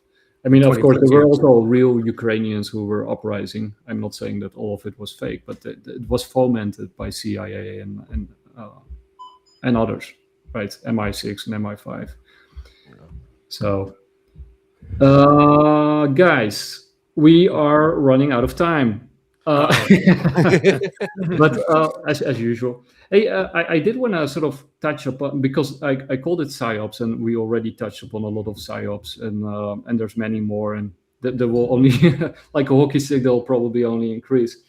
But I wanted to ask you guys, like, and especially you guys from the UAP, the podcast, like, what Psyop out there do you totally do you believe is there to destabilize the society? Restabilize society. A psyop that would restabilize society. Destabilize. I mean, the ones that are going on now, I'd say. Yeah, I mean, I think the biggest one specifically in America and probably elsewhere in the world is just the media, the politicians. They always find ways to get you to distrust your neighbors. I've said it on our show a bunch. You could walk outside and talk to 100 people in your general vicinity, and I mean, typically they'll all have the same views as you. They want to have a job, they want to have a family, a place to live, and they want food on their table. But the media makes it seems like everyone's against you. You're on the right side of history, and everyone else is evil or a Nazi or a racist, or some liberal commie. I think that's the biggest psyop in the United States is to get people to hate each other. Yeah, and it still works. It's crazy that it still works, even though we have all these quote unquote independent media outlets. And everyone's talking about that. It's not left versus right. It's not blue versus red. Our problems are the same. So, unfortunately, this psyop always works. But it's not working on Gen Z, which is a good sign. That is a good sign. Yeah, because they are way aware of the situation. They realize what's psyop, what's not. And you can see that I'm not saying all of them, but I'm saying majority of them, they are not buying the psyops. And they now also have the tools to organize, right? Because, with BitChat, I'm not sure if you guys have been following that. I just downloaded it this morning. Yeah, I also got it. But So you I don't know, understand how it works though, because I mean I know it's through Bluetooth, but it doesn't ask you for a username or contacts or anything like that. yeah. So kind of hops from phone to phone, right? So Yeah. because they need Bluetooth to read out your metadata, and so the powers that be and your government and organizations, they need Bluetooth. That's why your phone goes on in the middle of the night to read out of your data. But you can actually use their strength. Their strength is also their weakness, right? You can use it against them. And basically, these uprisings in Madagascar, Nepal, Iran, basically all over the world, they have been made possible for a large part by this new BitChat, which sort of is a decentralized form of communication, which is created by Jack Dorsey, and it's super cool, right? Pretty genius, if you ask Yeah, me. it's very genius. Yeah. It's a mesh I don't network. trust them. Especially if they cut off the internet and you still have your phones, you can still all communicate. Yeah, which is amazing. That's That's the plan, but I don't trust this whole thing because remember the Signal used to be the most secure app. Turned out it was a lie, and I don't trust this thing too. I think they're probably a spyware in that. I'm not gonna download. I mean, yeah, yes, there's and you always can also backdoors delete to all them. your stuff. with Right. I mean, tweets. but the good news about Signal is that you're not in the you can't, all of your data can't be vacuumed up. You're not in that system, but you can be targeted, of course. Yeah. If you're a target, they'll read your messages. But basically, these secret services also use your Bluetooth in order to target you, right? That's why they sort of can circumvent your defenses, your cybersecurity often. But I wanted actually to ask you something else, right? Okay, so but I totally agree with what you guys just said. But let me say it just out front because it has been annoying me for a very long time. What do you guys think about stuff like flat Earth and Tartaria? I've gone down that rabbit hole. I mean, I'm going to be honest. I think over a decade ago, I did go into the flat Earth thing, and because there was some really good documentaries, highly produced, and I was like, whoa! So I did go there, and I did believe it. I would say for a year, and then I even went into concave Earth, which made sense mathematically because you can't really tell. Even Carl Sagan said that once, that if it was concave, we wouldn't even know because even from space you can't tell.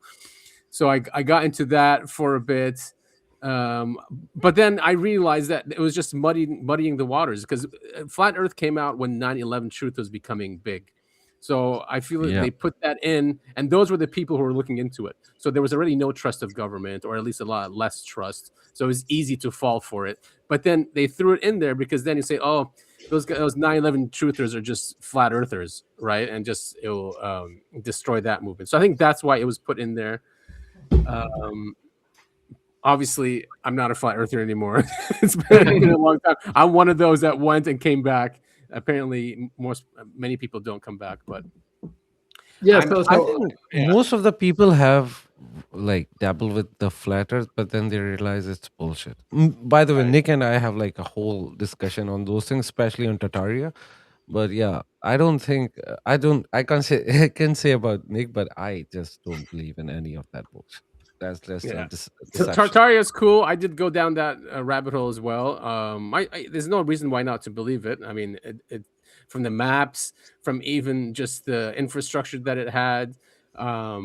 I guess was that part of the Russian Empire, or was like a Muslim empire as well? Because I know there's mosques and churches, and right. I got this because for the people who don't know, this video sort of illustrates what it's what they sort of claim. Right. Yeah. This book is from 1777. America was 1 year old at the time. The name of this book is right here. It's the Universal Geographical Grammar from 1777. I'll be going through this book, making a lot of videos. There's some crazy stuff in here. I'm just going to give a quick preview of this because there's things in here like, so here's the opening map. Here's the opening map of the world. And right let's see, right? Hold on. Yeah, right there. Right here, Eastern Tartary.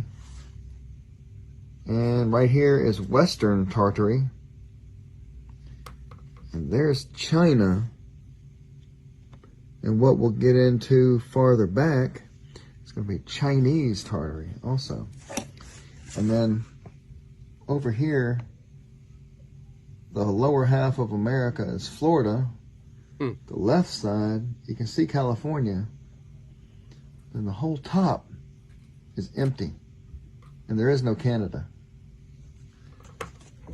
Right.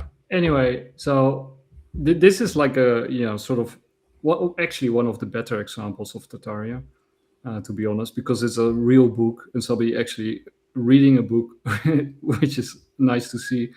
But yeah, like you said, like it was a real area, right? At least it was designated by Muslims and Christians as Tartaria. Yeah, it was like a utopia, right? Like with free energy. Well, that is the part that is probably not true, right? I mean, there's no evidence that there was free energy. And well, they use it was how the churches were built, and the spires, right? Something like that. But yeah, I mean, of course, it's all when it comes to these things, it's speculation, because they even said that Tartaria was even in North America, and that when that empire collapsed, that the elite took over those buildings. No, it was right. They said that it was destroyed in a mudslide. That's like the story. Mudslide, exactly, which was here Yeah, too. it's not happening, man. If like a civilization like that gonna destroyed by a mudslide, come on. Also, if I it's know the mudslide thing. Yeah. Yeah. Also, if it's mudslide, it means everything is under there. Just go and dig and find the archaeological things over there. Do some archaeology and find that, and that will be the find of the century. You will get Nobel Prize for that. I don't know what you're gonna get. I don't think Tartaria is real. This is just my take on Tartaria was always that they mix in basically what you just said with flat Earth and 9/11 is like they mix in real truths in order to ridicule them, right? Because they're mixing a lot of nonsense in there. Because I think all of us on this panel believe that Nikola Tesla was a very important figure, and that he might very well have discovered what is more or less free energy, right? And then it was hidden from us, and the same with Townsend Brown and this whole cover up. But then they turned this into this really strange and ridiculous story that there was an empire that stretched from Russia in the east to the Middle East, Europe, all the way to America, where people basically had free energy and could land on skyscrapers and reload their batteries, and people had hovering disc where they could fly. I mean, it's just a modern day Atlantis, or sorry, more modern day Atlantis, right? I mean, it's the same kind of thing. It's you got Lemuria, you've got Atlantis, you got Tartaria. It's all people want to believe in these ancient civilizations because I think there's a nugget of truth in there someplace. Yeah, but that's my point, right? It's not even ancient civilization. This is like 17th century, man. Well, that's why I said more modern. Yeah, but the official story is that it lasted right up to the First World War, right? So basically, our grandparents must have experienced Tartaria and then forgot about it. Good point. During the Great Reset. Yeah, but so they mix sort of elements of truth in there, like Great Reset, and that that war and famine are often sort of employed, or the consequence of these resets, and free energy with Tesla. But one of the other things is really strange with the story of Tartaria is that they celebrate Nikola Tesla as their inventor because he discovered free energy, but then according to their own timeline, they already had it before he even was born. That's what I'm saying. Like at the end of the empire, they finally discovered the stuff that they have been using for 300 years. So many holes. Also, the map you look at it is like Middle East, Europe, Russia. Dude, we have a recorded history with actual artifacts from that time of that history. Like Yep. there was like wars, there were crusade going on, there were like Ottoman Empire was there were like Roman Empire, not Roman, but like British Empire was there, Russian Empire was there. That's like a proven history with actual record of every day we had. Yeah, All the wars we fought, you don't think any of them will notice a civilization like that, which is not just in from Middle East to America. There is a civilization and nobody ever talked about that in any actual history books. This is just doesn't make sense. no, and again, like, that's no secret that Muslim and Christian sources refer to that area as Tataria, right? That's never been controversial or a big deal. So, Oh, but it's the biggest deal. They were Mongols were from there. That's why they refer it Tataria. That the actual name of like Mongol Empire is like Tatarian Empire. They Yeah. were the Yeah, Mongols. exactly. That's what I think. Yeah, it's Mongol. Yeah, exactly. It's Genghis Khan probably. Yeah, But- Genghis Khan. They were the Tatarians. But anyway, I find it really curious. I know some people close to me who are like really hardcore believers in Tataria, and they keep sending me stuff, and I'm sort of like, yeah, I already know that, right? But it doesn't prove anything. But for them, it's sort of proof that it somehow was hidden, and now it's coming out, and then it also proves that they had free energy, which isn't, there's no connection. And then they show these strange videos that are clearly AI manipulated, and then anyway. Yeah, Also- it's a distraction. I mean, even if it's true, okay. So I mean, there's many civilizations that we know have risen and fallen. Yeah. So I guess because of that whole story of free energy, and then it was taken away from us. Don't they bring the world tours into that? Not world tours. The U.S. had these. Yeah, they bring that into the equation too, don't they? Yeah. Yeah, they throw everything in the mixer, right? Whatever, they throw everything at the wall, and whatever sticks. They run with. Yeah. That's why I feel like Tartaria is. Just to come at it from the other side, I mean, isn't it possible? Like Adam, you were talking about the 9/11 thing and flat Earth, right? Like flat Earth got grouped into the 9/11 thing, so they could discredit anyone who's looking for the truth about 9/11. Yep. I mean, isn't there like a potential argument to be had saying, yeah, Tartaria was a real place, but then all the obviously fake BS stuff got looped in with it, so people could discredit the whole thing. I'm not saying that. I'm not saying I believe that. I'm just saying, based on the evidence and looking into the conspiracies we've looked into, I think it should be considered at least. And it is definitely Tataria is a real place. Yeah. There's no denying it. real. That's Mongol Empire. That's like literally because I've read so many books about Tatarians. That's why I'm pretty sure about that, because I know who they were. Especially not Genghis Khan is like grandson, Hulagu Khan. That was the main guy who was Hulagu Khan, who was like the guy who built the mountain of skulls. This is that guy, Hulagu Khan. Got it. That was the guy who was like known as the Tatarian emperor. Yeah, you got the different hordes. Basically, the Mongol Empire was the biggest empire after the UK Empire. The British Empire was even bigger. But if the Mongols actually invaded Japan, which they almost did, if it wasn't for a storm, then it might have very well been the biggest empire the world had ever seen.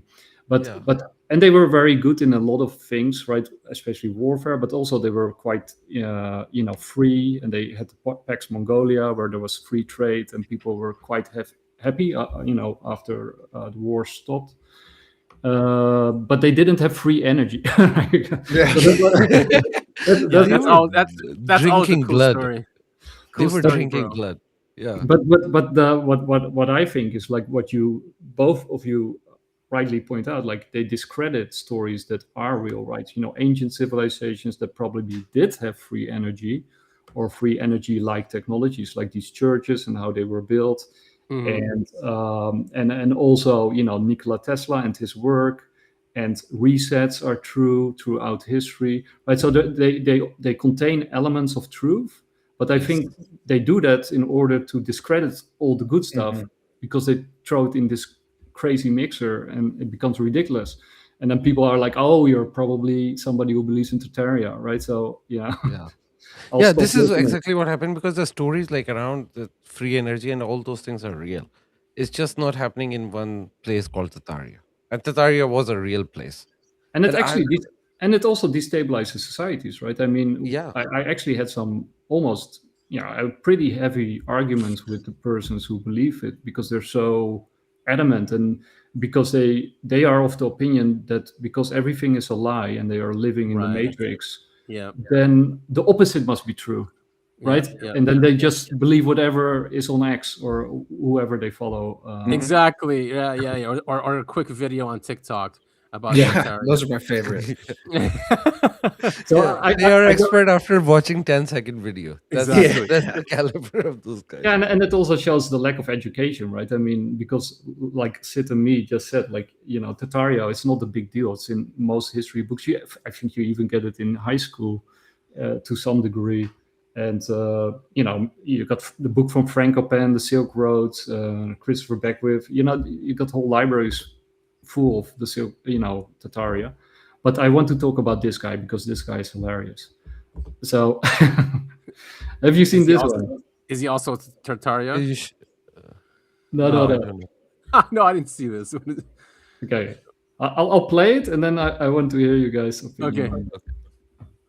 How many of you know about the object in Greenland? A couple of you, okay.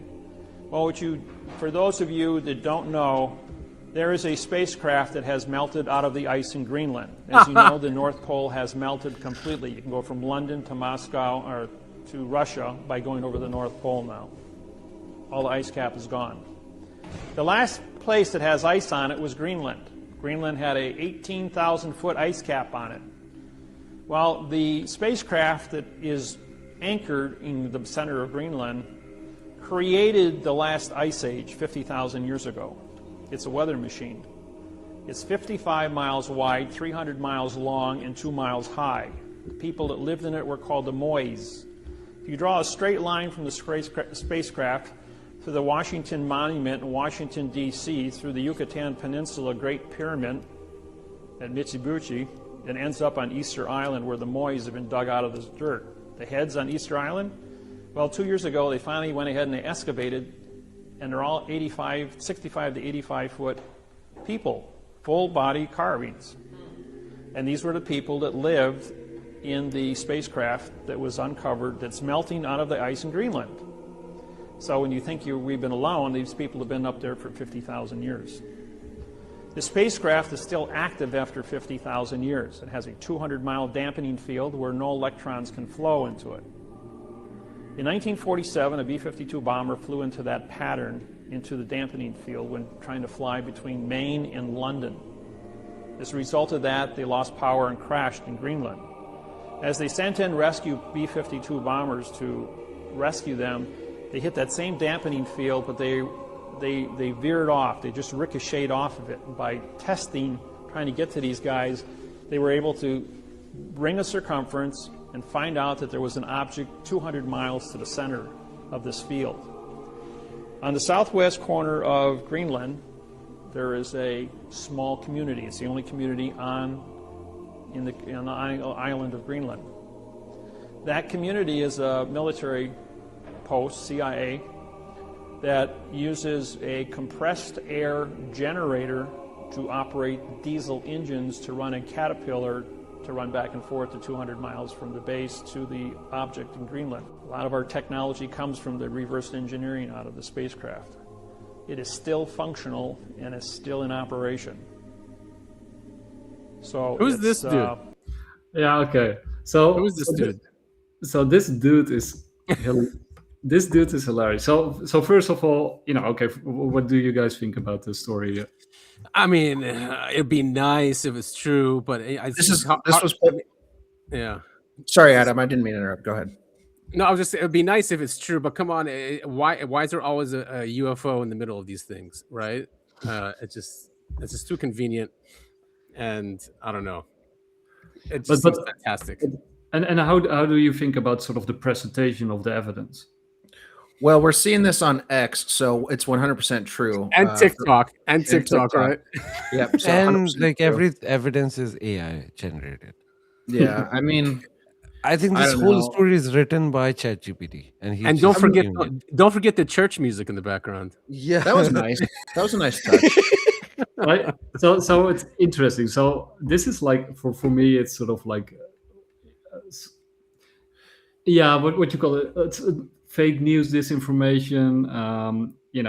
Sort of a Tataria kind of thing, where they mix in truths and then just go on a Right. imaginary So there journey. might be something like that because Also, when we went to I Iraq, just don't. we Sorry, grabbed. go ahead. No, I'm saying when we went to Iraq, the first things we grabbed were the ancient Tablets. Sumerian tablets, and right. So there's always some layer of that. So I bet you there is something in Greenland. I'm just not sure it's some weather machine UFO. Didn't he say it's a weather machine, like creates weather? Yeah. Yeah. Also, he said you can draw a straight line. Dude, we live in a globe. I can draw a straight line to any place on a globe. And This what was is the, like literally what the fuck is wrong with you guys? Like, we live on a globe. We are not living on a flat earth. what was the connection to Easter Island? How did he connect this Oh, thing? yeah. Yeah, because the straight line went to Easter Island. Or whatever. And that's what makes you could make that argument. Yeah, Sid's right. You could make that argument about anything. Anything. Yeah. Like, it's a globe, dude. But because that line then crossed some other important sites, then it's true or whatever. I don't know. But the dampening is real. So that part of the story is actually true. But then he connects it to of course, to a spacecraft. And then this one is interesting because this was some other person who sort of posted underneath it, and this also very interesting because I'm not sure what to think about this. But here we go.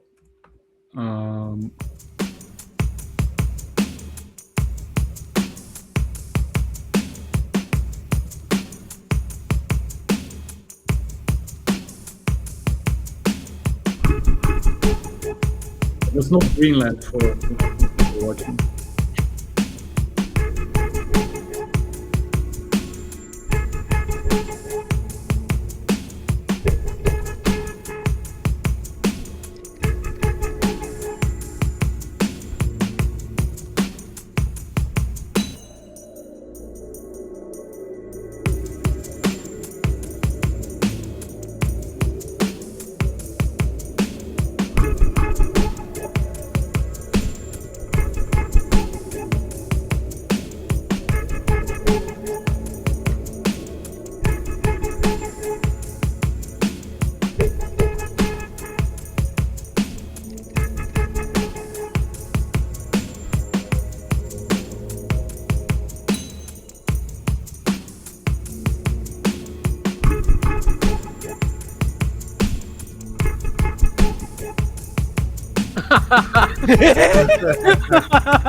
Oh, that's good. We can That is easily go great. and verify this thing. It's on Google. And this is like somebody added of, oh, come on. Who man. put that there?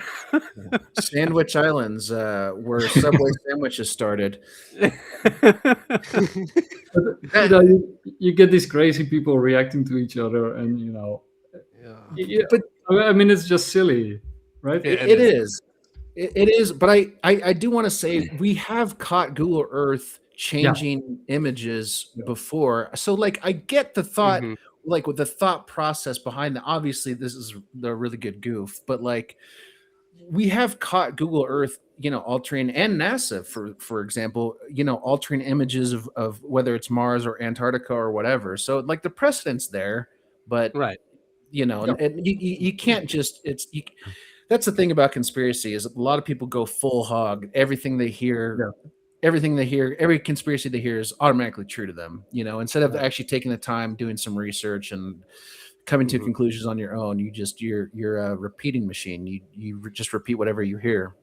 And then also, if you actually go to Google Maps and if there's actually something there, you don't see a picture pop up. You can actually zoom into No, you can pop up a picture by adding it, but that's not the real thing. But that's hilarious that someone added that. It's really By the funny. way, Nick and I actually back like a year or 2 years ago, we actually located a UFO on snow on Google Map. That was like an actual recorded by the Google camera, not like a photo. It was a real thing, nice. and then it disappeared Is that in from Google South- Map. But Nick is and that I South actually Pole? did that by we went there by coordinates. I actually found that, and then Nick and I actually went through this whole thing. I have to find the coordinates again, or at least a video. But we didn't watch the whole video. We actually went to the location and saw the UFO was there. So Google has recorded some UFOs. Mm-hmm. Oh yeah, for sure. Yeah, and then they scrub them once it's Yeah, recorded. and it's like you can specifically see from a specific angle because the camera is motion recording. So in only a specific screen angle you can see it, and then when you move, it's disappeared. Even their cars, the ones that they go on the road and take images while they're on the road. Some of those had UFOs in them. Yes. Okay, guys, and now I want to present to you David Miller. I want to present to you the guy you just saw talk about. Oh, This is great. Okay. And if you are okay with it, I'm gonna read this whole thing because it Go is for it. hilarious.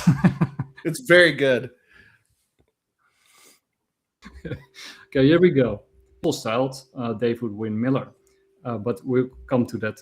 Was an American pseudo-legal theorist, self-proclaimed judge and leader of a tax protester group with the Sovereign Citizen Movement. Originally a tool and die welder, Miller is best known as the creator of quantum grammar, a version of the English language to be used by people involved in judicial proceedings. He asserted that this constructed language, which is purportedly based on mathematics and includes unorthodox grammar, spelling, punctuation, and syntax, constitutes the only correct form of communication in legal processes. People seeking remedy with Miller's syntax in court have not been met with much success. The language is incomprehensible to most people, and the proceedings that use it are routinely rejected by courts. But it gets much, much more funny because this is like Monty Python. Miller lived in Ohio before moving to Milwaukee, Wisconsin. He claimed that at the age of 25, he died for half an hour when an inept surgeon removed both his kidneys and adrenal glands. So his heart restarted spontaneously while outside his body during autopsy. Following this, he said his IQ became 200. His endorphin levels were 6 times normal, and he stopped aging. Miller's activism stemmed from his own frustrating experience with the legal system. During the 1980s, he went through a divorce proceeding and appeared pro se in numerous child custody hearings, 67 in total, losing every single time. Having become convinced that the judiciary was rigged, which is probably true, and governed by linguistic maneuvering, and that the English language has been deliberately modified to enslave the people. He decided to override the system by developing his own theory of language to be used as a form of legalese. But it gets more funny. Miller claimed to have created his language in 1988 by discovering the mathematical interface in the truth that certifies all 5,000 languages, forwards and backwards. According to Miller, the use of his language guaranteed success in court cases, and it could also be used to eliminate taxes and disbar judges. Wow. In years, he promoted it through various seminars, books, and videos.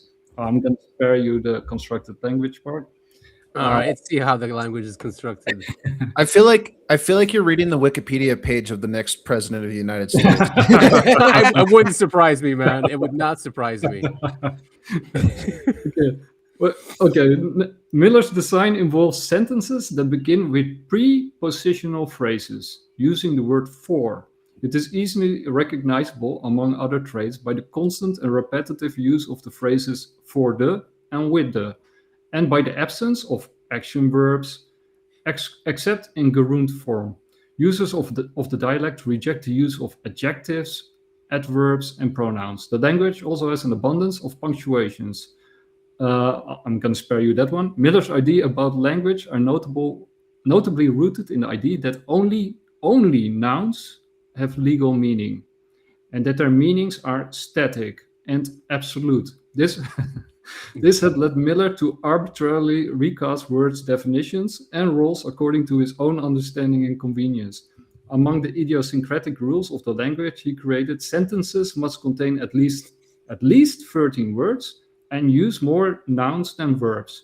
Sentences used in court filings must start with the prepositional phrases. A prepositional is needed to certify a noun, and the word starts with a vowel followed by two consonants means no contract and will therefore void any document. Hell, yes. Just throw no contract in there. Yeah. Although the language he pioneered is incomprehensible to most people, Miller asserted that it can end all forms of misunderstanding and conflict, and called mainstream English language a fiction. Miller has also described as leading a linguistic cult. Wow, the courts must have really done damage to this guy. But it gets even more funny. After creating his language, Miller began styling his name as David Wynn Miller, claiming that the punctuation marks are hieroglyphs that make him live, and that without them, his name is two adjectives and a pronoun. He verbally sets his name David-Wynn full column Miller. That's how he pronounces it. Wow. Oh my God. In a variation of the strawman theory, Miller claimed that the addition of hyphens and colons to a person's name make the person a prepositional phrase. The person is thus identified as a fact, existing in the now-time dimension. The names as written in this way are distinguished from the names listed at birth and in all caps. In all caps, okay. Yeah. Which identify the legal estate and not the living being in fact. Signing up to get a birth certificate allegedly creates a taxable person, corporation, David Wynn Miller, as opposed to David-Wynn Colin Miller. Therefore, Miller asserted that by adding punctuation to their names and by using his language in their tax return forms, people could avoid paying taxes. Don't try. That sounds right. No judge has ever accepted this argument, and in fact, many individuals who have attempted to use it have ended up in jail. Yeah, don't try it, people. Canadian Judge John D. Rook, who compiled various examples of pseudo-law in his 2012 Meads versus Meads decision, commented that Miller's bizarre form of legal grammar is not merely incomprehensible in Canada, but equally so in any other jurisdiction, and that reading documents when written in Miller's language may give the impression that their author is suffering from mental or cognitive disturbance. Ouch. Yeah. Oh, man. Is he still alive? Is he still alive? Or is he? I think he is. But then, sort of, so this is of course totally ridiculous. I think that's pretty obvious. Or is it so ridiculous that it's true? Yeah. I mean, yeah, maybe there is some truth in. I mean, they weaponized the English language. He said, right? So he's trying to fight back. Yeah. Yeah, you got this. Donald Netolitsky, written for the Alberta Law Review, commented that documents written in Millerese are a challenge to interpret, and that video recordings of Miller's seminars are defy both description and credulity. David Peterson, a language creator, observed that Miller's ideas demonstrate confusion about the nature of language in general and of English language in particular, notably because there's no such thing as context-independent meaning in life or in language. But then, he also had other views, right? So Miller has used and may have originated a scheme found in organized pseudo-legal commercial arguments that cited the Universal Postal Union as a supranational authority. The argument is that affixing a stamp to a piece of paper changes the authority under which it is governed. He assumed the personal title of postmaster, and called his followers, the adherents of his cult, the Universal Postal System. Miller, this one is also funny. Miller claimed that he had 1 billion followers. Wow. Good for him. And that Bill Clinton and the entire Supreme Court of the United States were his students. Oh my God. Wow. He also claimed, this one is he also claimed to have turned Hawaii into a verb, thus becoming the king of Hawaii. Like many sovereign citizens, Miller asserted that the world is secretly governed by maritime law, which is, there's some truth to that. His own explanation for the situation was that the Earth is a vessel in a sea of space. That's all right. pseudo-legal IDs, Miller was a proponent of the 2012 phenomenon and also adhered to a wide variety of conspiracy theories, some related to 9/11. He claimed that MasterCard gained control of the US economy on September 17, 1999, and that the steel beams and all the plastic items in the World Trade Center buildings were plastic explosives, which created an electromagnetic pulse as a cover-up for a 12 trillion electronic heist committed during 9/11. Goed, let's see.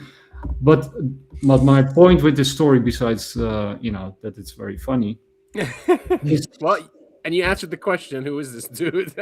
Now we know. But there's also truth mixed into the absurdity, right? And then people can say, yeah, that's nonsense because Miller believes this nonsense, and you don't want to be associated with somebody like Miller, right? Exactly. Right. Yeah. I mean, there must be something in Greenland that we want other than the location, Yeah. Okay. No one wants it except Trump. Trump is just insane guy. That's all it is. Someone around him is telling him, though, right? No, he had these kind of things before he became a president, right? He always wanted these kind of things. So now he's a president, he have authority, so everybody's going with that. Nobody was telling him to do that. It's just him. Trump is an insane person. He should be impeached. They asked him the other day, they're like, so what would stop you doing what you want? He goes, only I can stop myself. Only me. My thoughts. Yeah, his boss, BB. Aha. That's a lot of truth in there. Or at least Mary Adelson, which but actually it's BB. That's who hold the cards right now. Whenever he visits. I'm actually, I'm going to contend for the $1 million because you can actually win $1 million for the best article on X. Elon Musk really? Yeah, on my birthday, he put out this what you call it? Competition for the best article on X, and you have to participate and drop your article before January 30th, and then the best article wins. Like the topic? Any topic? Any topic. Huh. Okay. Best of luck. You're competing against a lot of big writers then. I know, but I think if there is a voting, I'm voting for you. It's worth the try.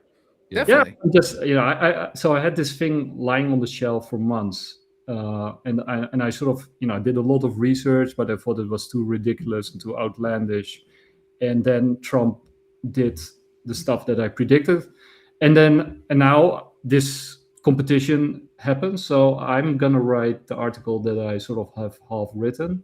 And I'm gonna competition, and it's sort of into all this stuff that we talked about today. So I'm not gonna give it away yet. Yeah, I'm first gonna finish it, and then you guys will be the first to read it. And nice. And actually, if we will read it, yeah, but publish it before you discuss it publicly, because maybe somebody is listening and then they copy it. So publish it. Nothing said. To it. Nothing said in this discussion even comes close to the stuff that I write in there.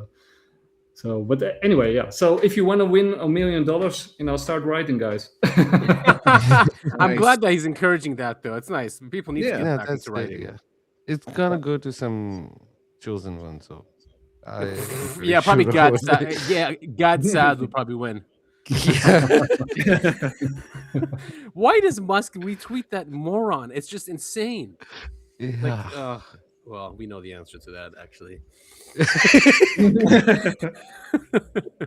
So I got a lot of stuff, but I think we're running out of time to cover all of it. So what do you guys want? Do you want to take a stab at it, or do you want to say we'll save it for next time, or what are we going to do? You really? I mean, I'm open for the next 30 minutes, kind of. Yeah.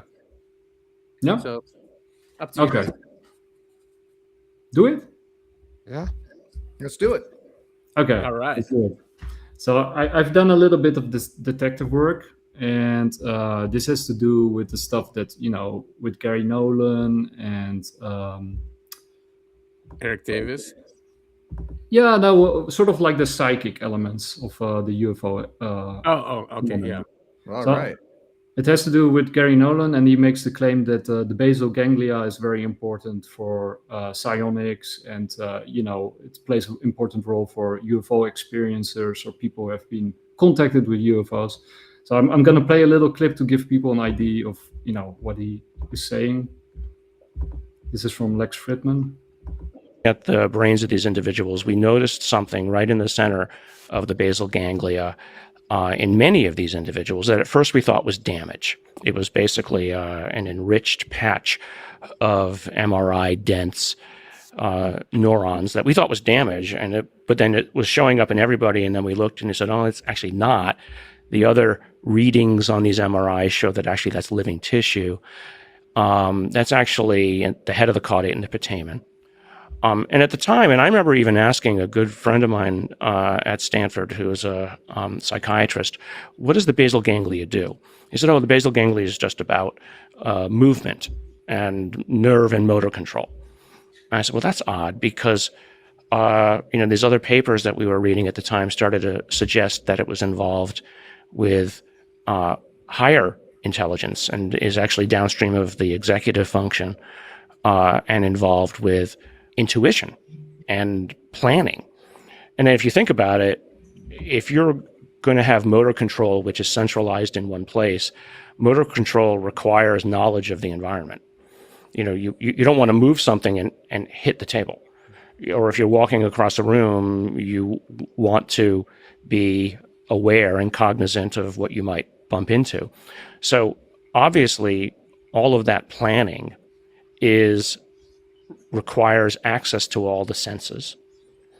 It requires access to your desires, memory, knowledge of where and what you want, and desire to walk near or by. Like I use the example of you're at a party, you want to avoid that person, you like that person, the waiter's about to drop something.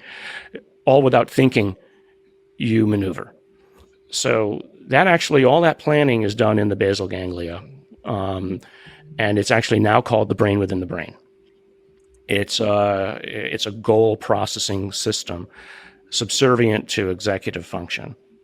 So what we think we found there was not something which allows people to talk to UFOs. I mean, I think the UFO community took it a step too far.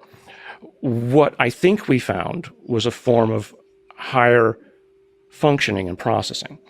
So what we then looked at, and this was the most fascinating part of it, we looked then at individuals in the families of those, let's say the index case individuals, and we found that it was actually in families.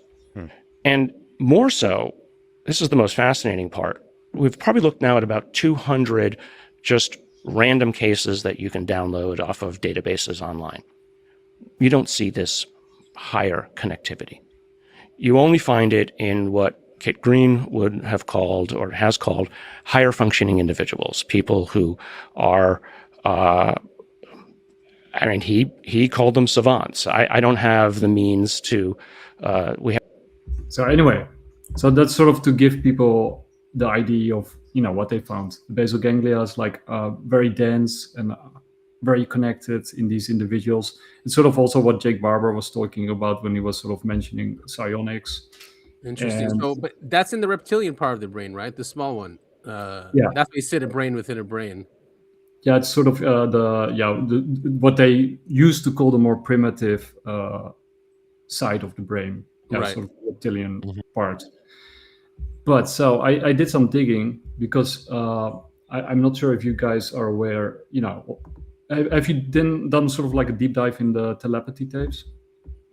I listened to them. There was a new article that came out. I don't know if you saw it. That was, I think it was some insider. She blew the whistle on it, and she was saying that was some op going on. It's a long article though, so I quickly read it. I didn't go deep into it. But yeah, I mean, those are interesting. The telepathy tapes. Yeah, so there's a connection there, and there's also a connection with Jay Anderson's work with acoustics. But I'm gonna take it one step at a time. So first of all, this is the guy who did the ESG, so, or the EE, what's it called? Sorry. Yeah, EEG. Yeah, EEG. Yes. Yeah. Tongue twister. So of 3 of the kids who were involved with the telepathy tapes. And you just see a tiny little clip, and maybe there's something in the clip that looks like, oh, I don't know, something might be going on there.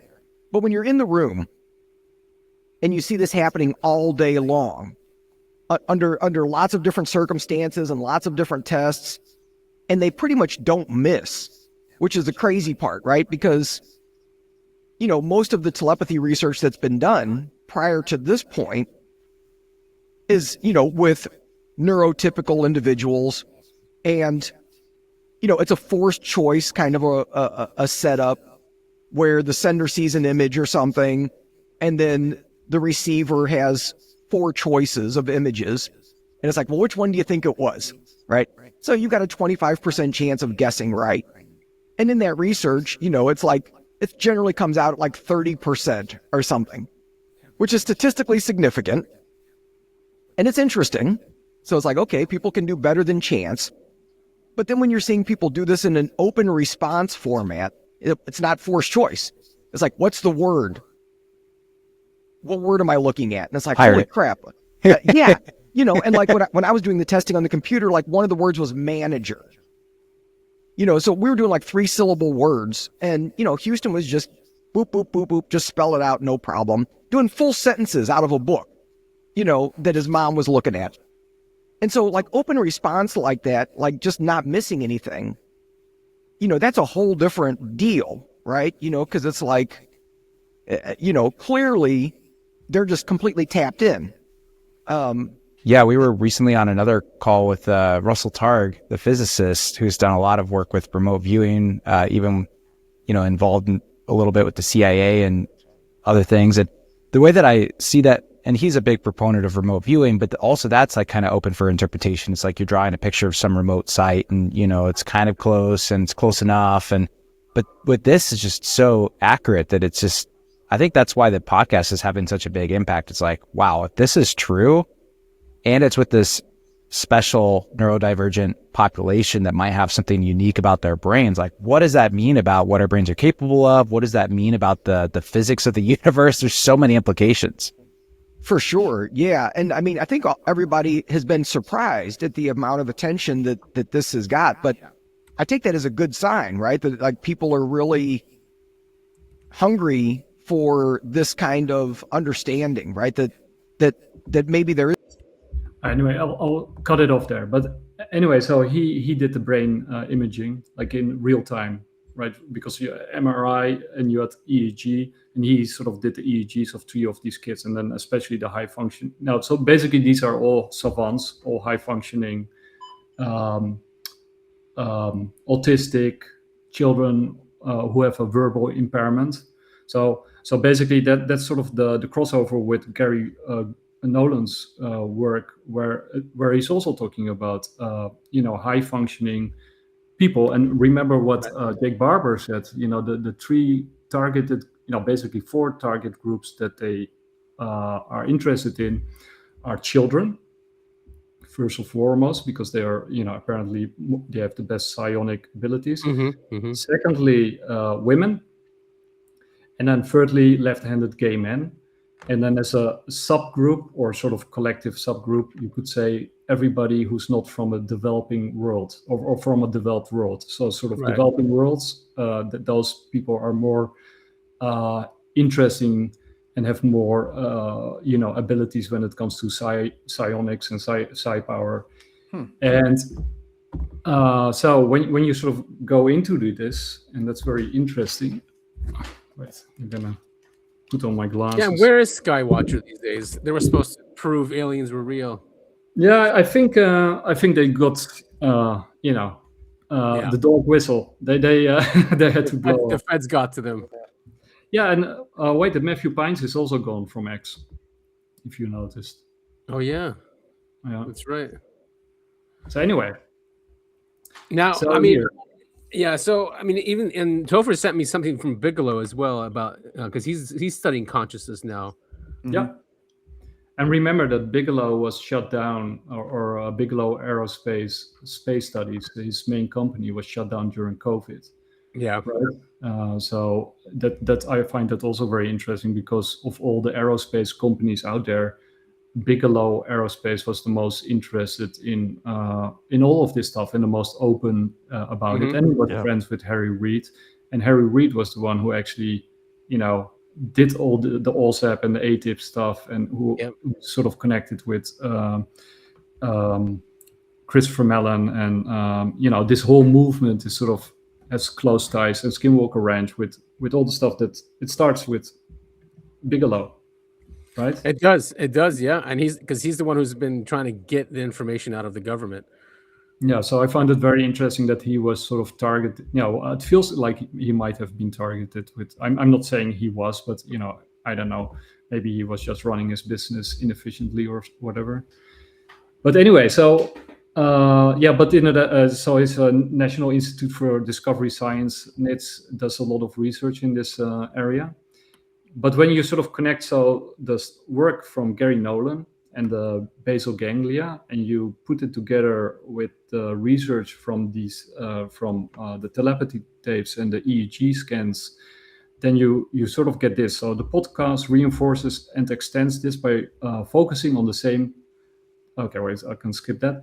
Torrent Terrace EEG analysis of 3 nonverbal autistic participants during telepathic task. While it doesn't explicitly mention the basal ganglia, the findings emphasize right frontal and parietal lobe activity. So right frontal, parietal lobe activity, the same region as Jay Anderson.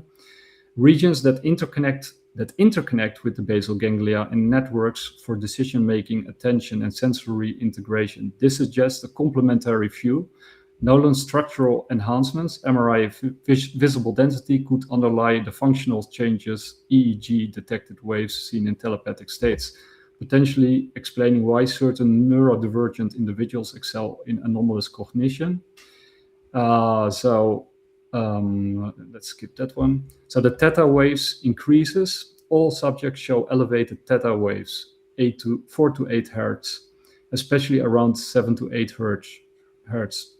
In the right frontal lobe during telepathy. Yeah, this frequency matches the Schumann resonance, Earth's electromagnetic field at 7.83 hertz, speculatively linking human brains to environmental or global fields for environmental access.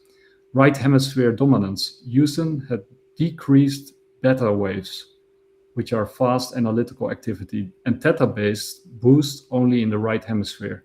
Mia showed frontal theta inclusion and right parietal delta theta during non-telepathic but tasks.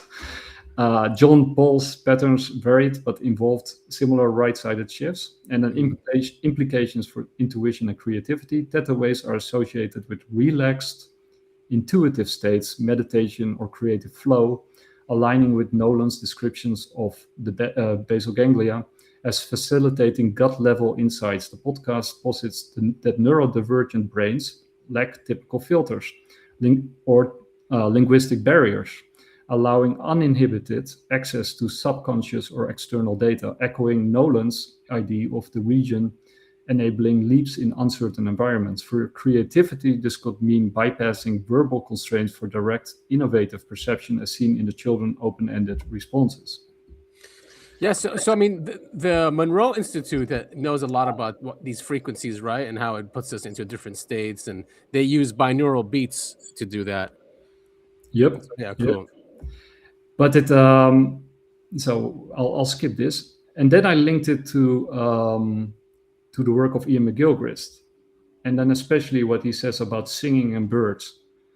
So because that book is magnificent. There's a compelling potential tie-in between Ian McGilchrist's theories of brain hemispheric differences, particularly the right hemisphere's role in holistic, intuitive, and musical processing, and the discussions we've had on Gary Nolan's basal ganglia and the telepathy tapes EEG data, the right hemispheric theta waves during telepathic tasks, and broader themes of intuition, creativity, and open-mindedness, and anomalous cognition in neurodivergent of UFO-attuned individuals.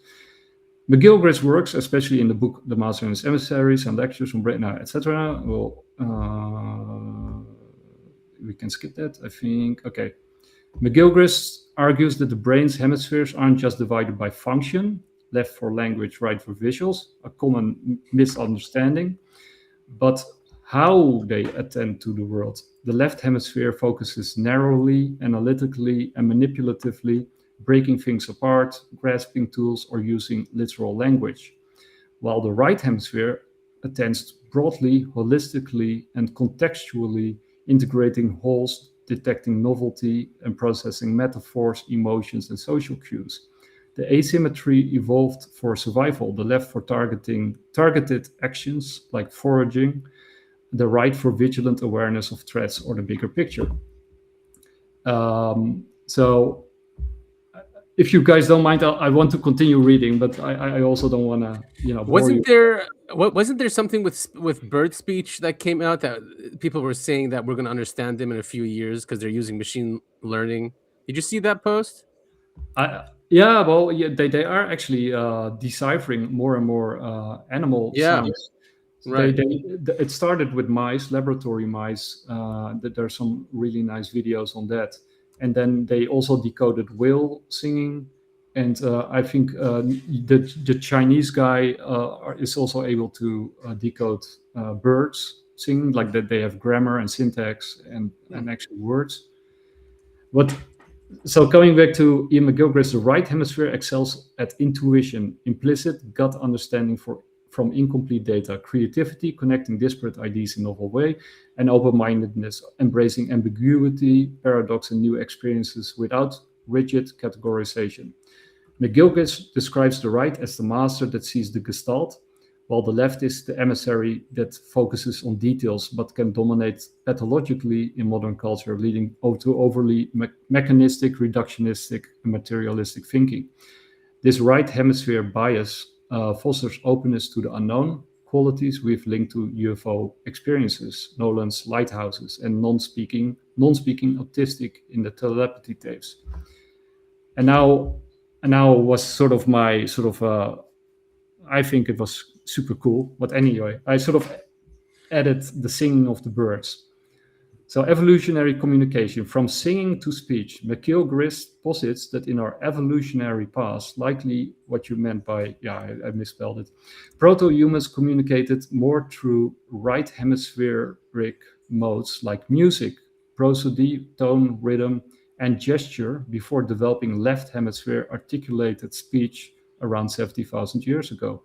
He suggests that early hominids used a musical language or musi language, a proto-musical system, singing or melodic calls similar to birdsong for social bonding, entrainment, synchronizing with others, and referring to absent things, distant threats or ideas. This wasn't full language, but a holistic embodied form that conveyed emotion and context without words. The birds analogy, he frequently uses birds to illustrate hemispheric evolution.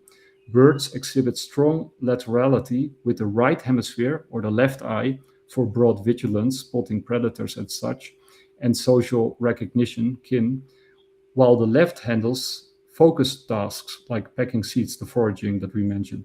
Proto-humans, like birds, may have relied on melodic vocalization for similar survival groups, group coordination without precise words. Now it comes. The larynx connection, you're spot on here. McGilchrist ties this to the larynx evolution descent. In apes and early proto-humans, the larynx, in your throat, was higher in the throat, limiting articulated speech, but facilitating resonant calls, songs, or bird-like melodies for emotional signaling. As it descended, unique to humans, it enabled for more complex phonemes for speech, shifting dominance toward the left hemisphere over time and to grammatical referential language. However, this musical language remnants persist in the right hemisphere, handling prosody, music, and non-literal communication, explaining why songs and tones convey words. Well, anyway, so I found that super cool. Very cool. Because that also actually ties into the whole thing that we talked about with Jay Anderson and his focus on acoustics, resonance, and how these chambers amplify resonance and and wavelengths, and also what Tesla is talking about with reverberation, resonance, energy. And I got this super cool clip. Sorry, guys. Go ahead. So these are actually two clips, but this from the Primordial Code. So this is about the Bosnian Pyramid. So Goran, you did the measurements of the electrical energy beam on top of the Bosnian Pyramids, right? That was 2011 when I came in Visoko and do my measurings and find a very, very strong electric field without magnetic component on the top of the pyramid of 28 kilohertz. But our regular energy system is based on electromagnetic energy, right? So could you first of all define electromagnetic energy compared to the energy you measured at the Bosnian Pyramids? We have two waves, electric and magnetic waves, and propagate in a fourth direction. That's a classical electromagnetic wave which has both electric and magnetic fields. But if I find only vibrations of electric field without magnetic component, or vice versa, I can speak about scalar waves. When I find the Tesla verse where he said that he does not use Hertzian waves, that mean electromagnetic waves which we use for communication, for radio, TV, mobile, etc., etc.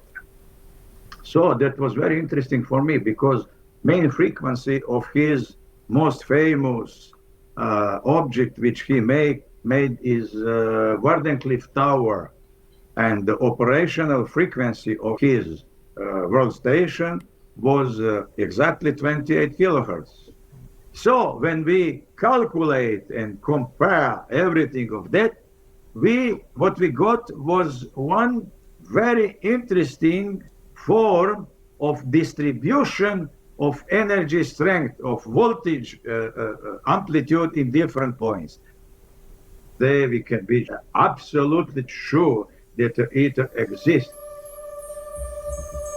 So this was actually not the right one. Sorry about that, but it is super interesting anyway.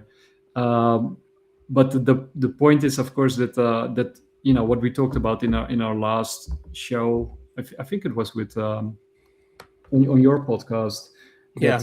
I think you mentioned at some point that we might be using energy or devices which are actually harmful to us and to the UFOs that are visiting us, right? Right. And these are sort of the electromagnetic energy, the Hertzian waves that we use. Well, in the past, these previous civilizations and their remnants, if they still survive, might have just used vibration, like the Nikola Tesla version, like non-Hertzian waves, like of pure vibration, which link to scalar weapons and scalar energy. Yeah. But go on. I mean, Tesla does say that he understood how the Great Pyramid worked, right? So he did hint that it was some kind of energy device or a communication device. So just like what this guy was saying in the video. And that tower as well that he did, was based on the Great Pyramid. Yeah. So I think just older civilizations used technology in a more harmonious way. We obviously have not done that. We have weaponized it, and we extract instead of vibrate with. You know what I mean? Yeah, and so when you sort of maybe I was a lot of information, of course, but what I was actually trying to say with the whole Gary Nolan telepathy tapes, and then Ian McGilchrist thing is, when you look at that, so what Ian McGilchrist gives us is a sort of evolution where humanity probably used to sing to each other instead of talk to each other. Like singing was probably the way we first started to communicate. That's why our larynx, that can you see at the evolution of our larynx in our throat. And singing, of course, has to do with resonance, but it also has to do with the right brain. So the right frontal brain and its connection to the basal ganglia. So what it tells us is that, and with intuition, creativity, and open-mindedness, and what you and these children from telepathy tapes are: one, they are children; two, they are savants, like the people that Jake Barber interacted with, but that also that Gary Nolan researched, and they had trouble expressing themselves. And so if people have a latent evolutionary ability to use psionic powers or psi powers, like remote viewing, and remote viewing could also, there's also connections with communication and summoning and even controlling of UFOs.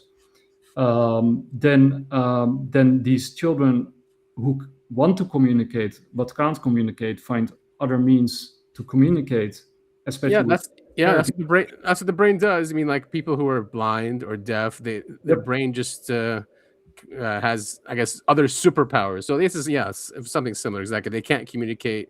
They don't really use words as a filter. So their right brain or right hemisphere is more active, and it's using other solutions to communicate.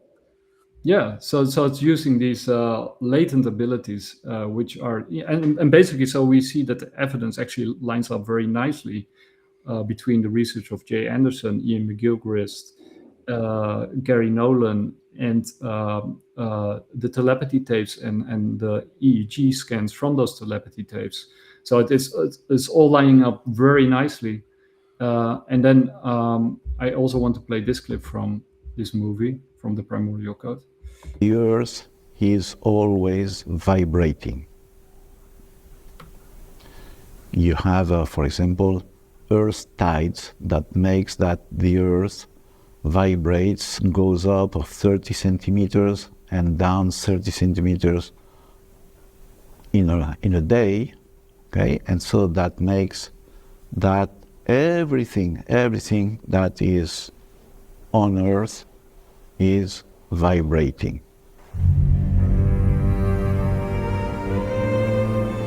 It's the menhir of Pergat.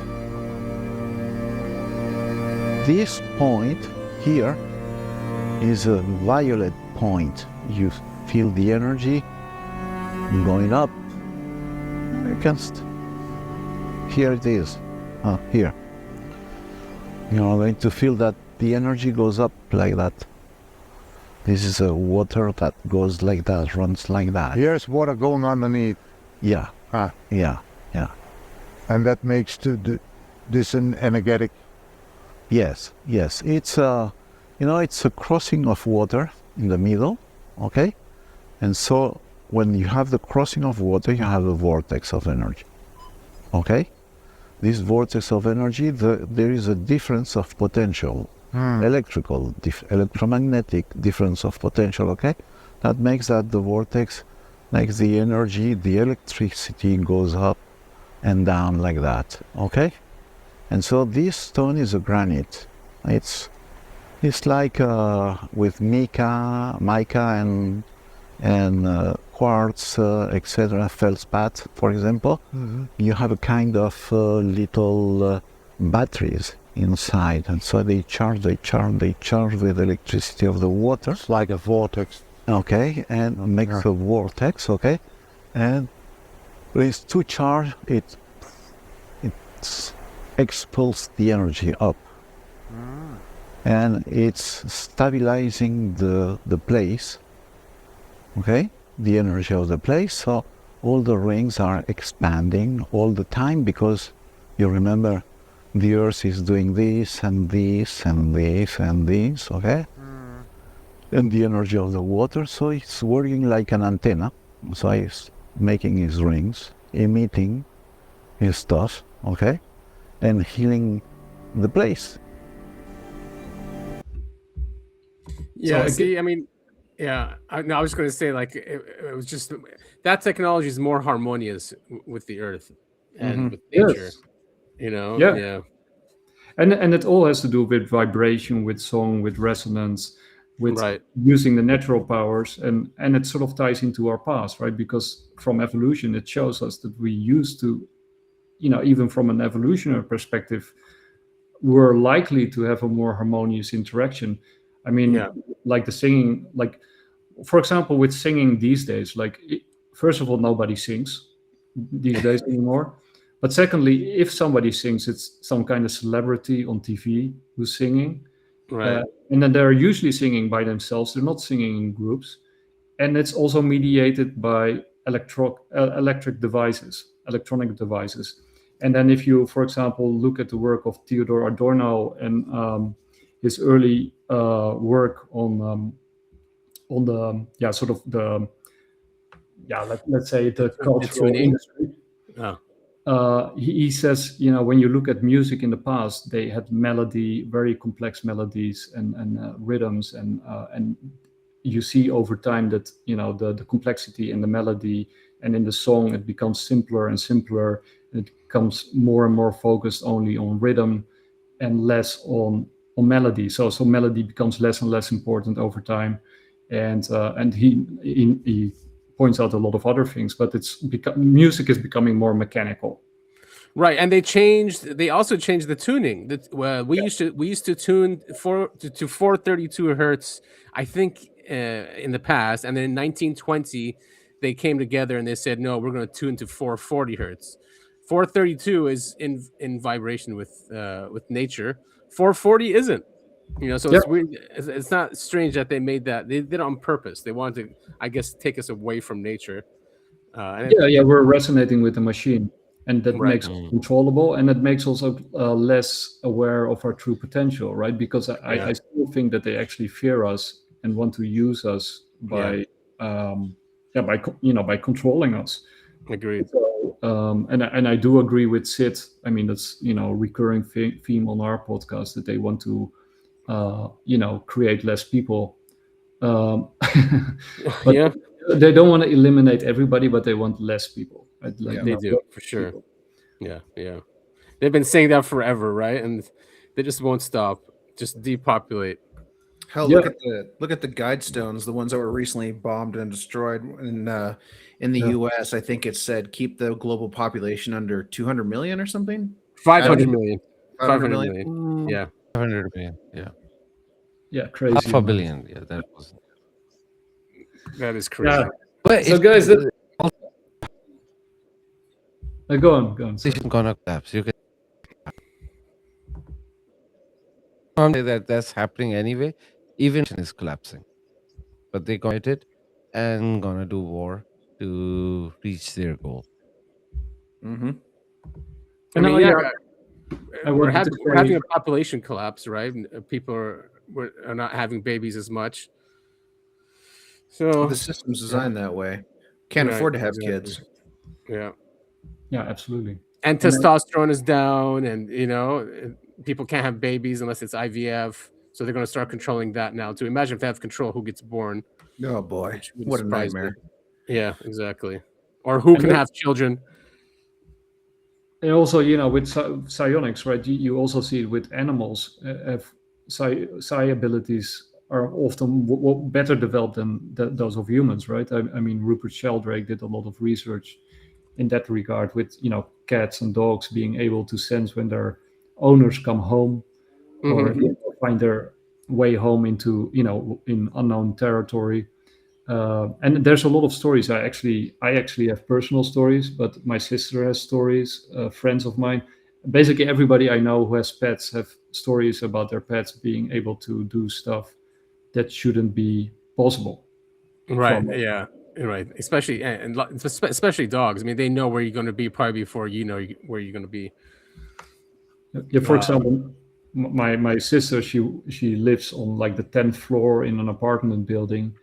And they have two cats, and one of the cats, when she's at home, the cat is lying with her, but when her husband returns, the cat always goes to the door like 5 minutes before he enters, and it's impossible from the 10th floor to either hear or smell somebody coming home at irregular times, right? It was not like that there was like a, he had like sort of about that he was coming home, but she didn't know when he was coming home, and there was no pattern to it, right? So yeah, that shouldn't be possible. That's impossible from materialistic reductionist scientific terms, right?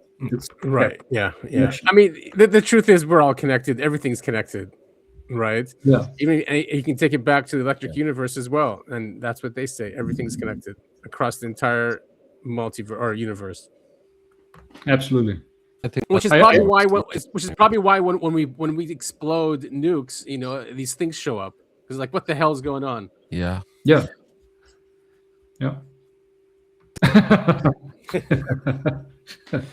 So yeah, I hope you didn't mind all the reading that I did, but I was very excited about the discoveries. It was great, man. Awesome, Oh yeah, it's cool. Yeah, I should write it in an article probably. Maybe you gave us a hint. You gave us a hint. I think it's going to be geopolitics, or maybe you'll bring this in as well. We'll see. Yeah.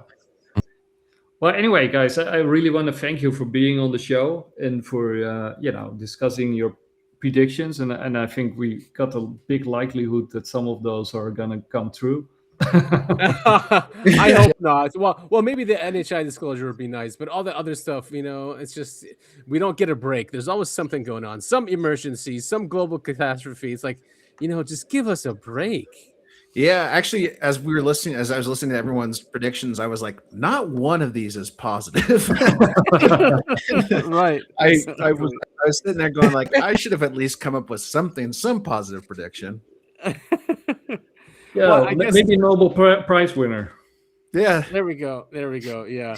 I guess going. Trump is not getting that prize.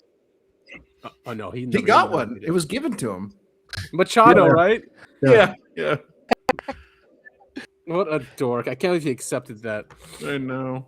Well, maybe I can make one. At least I think Bitcoin is gonna explode this year. Right. With it, crypto. It's not positive news for everybody, especially for those people who are not in it. And some people think it will explode to the downside. So this is not financial advice. Be careful what you do with your money. But I got this feeling that we're going up. Well, yeah, I mean, especially if that central banker advisor, if what she's saying is true, that people will move into crypto if anything is announced, then yeah, it should push it up. Absolutely. And there's a lot of chaos coming our way. What are we at BTC today? 95,000. No, it's still high. Yeah, so if we close above 100K, then that's extremely positive. But if we get rejected here, then we have to wait. I think we're gonna get rejected, and it's gonna go to like under 60K. Really? I'll definitely buy if it goes. Well, I'm buying anyway, but I'll buy at 60 more. Yeah. Oh yeah. We can get rejected. A kidney and buy it. So. I'll sell both my kidneys and then I'll reawaken and I'll have 200. Man, that story was so funny. What do you say? He took out 2 kidneys and something else. Oh, hilarious. Yeah. Dave Miller. Yeah. Remember that name. Colin Miller. Colin-Miller. Nice guy. Well, that was fun, guys. Let's watch our predictions and hold each other accountable. Yeah, sure. Yes. Yeah, and let's do it again in the future, and or on I think by the time we have, one of my prediction will come true, which is Iran war. So let's see. Yeah, man, that's not going to be nice. Yeah, let's hope not. And, let's hope not. I just want to be wrong, but I think that's going to happen. Yeah, they want it. That's the thing. They won't stop. They are not stopping. So we know it's going to happen, right? It's not if, but when. Exactly. Yeah. Okay. Yeah. That's amazing. Nice to see you. Yeah, guys. thanks for having us. And looking forward to our next show.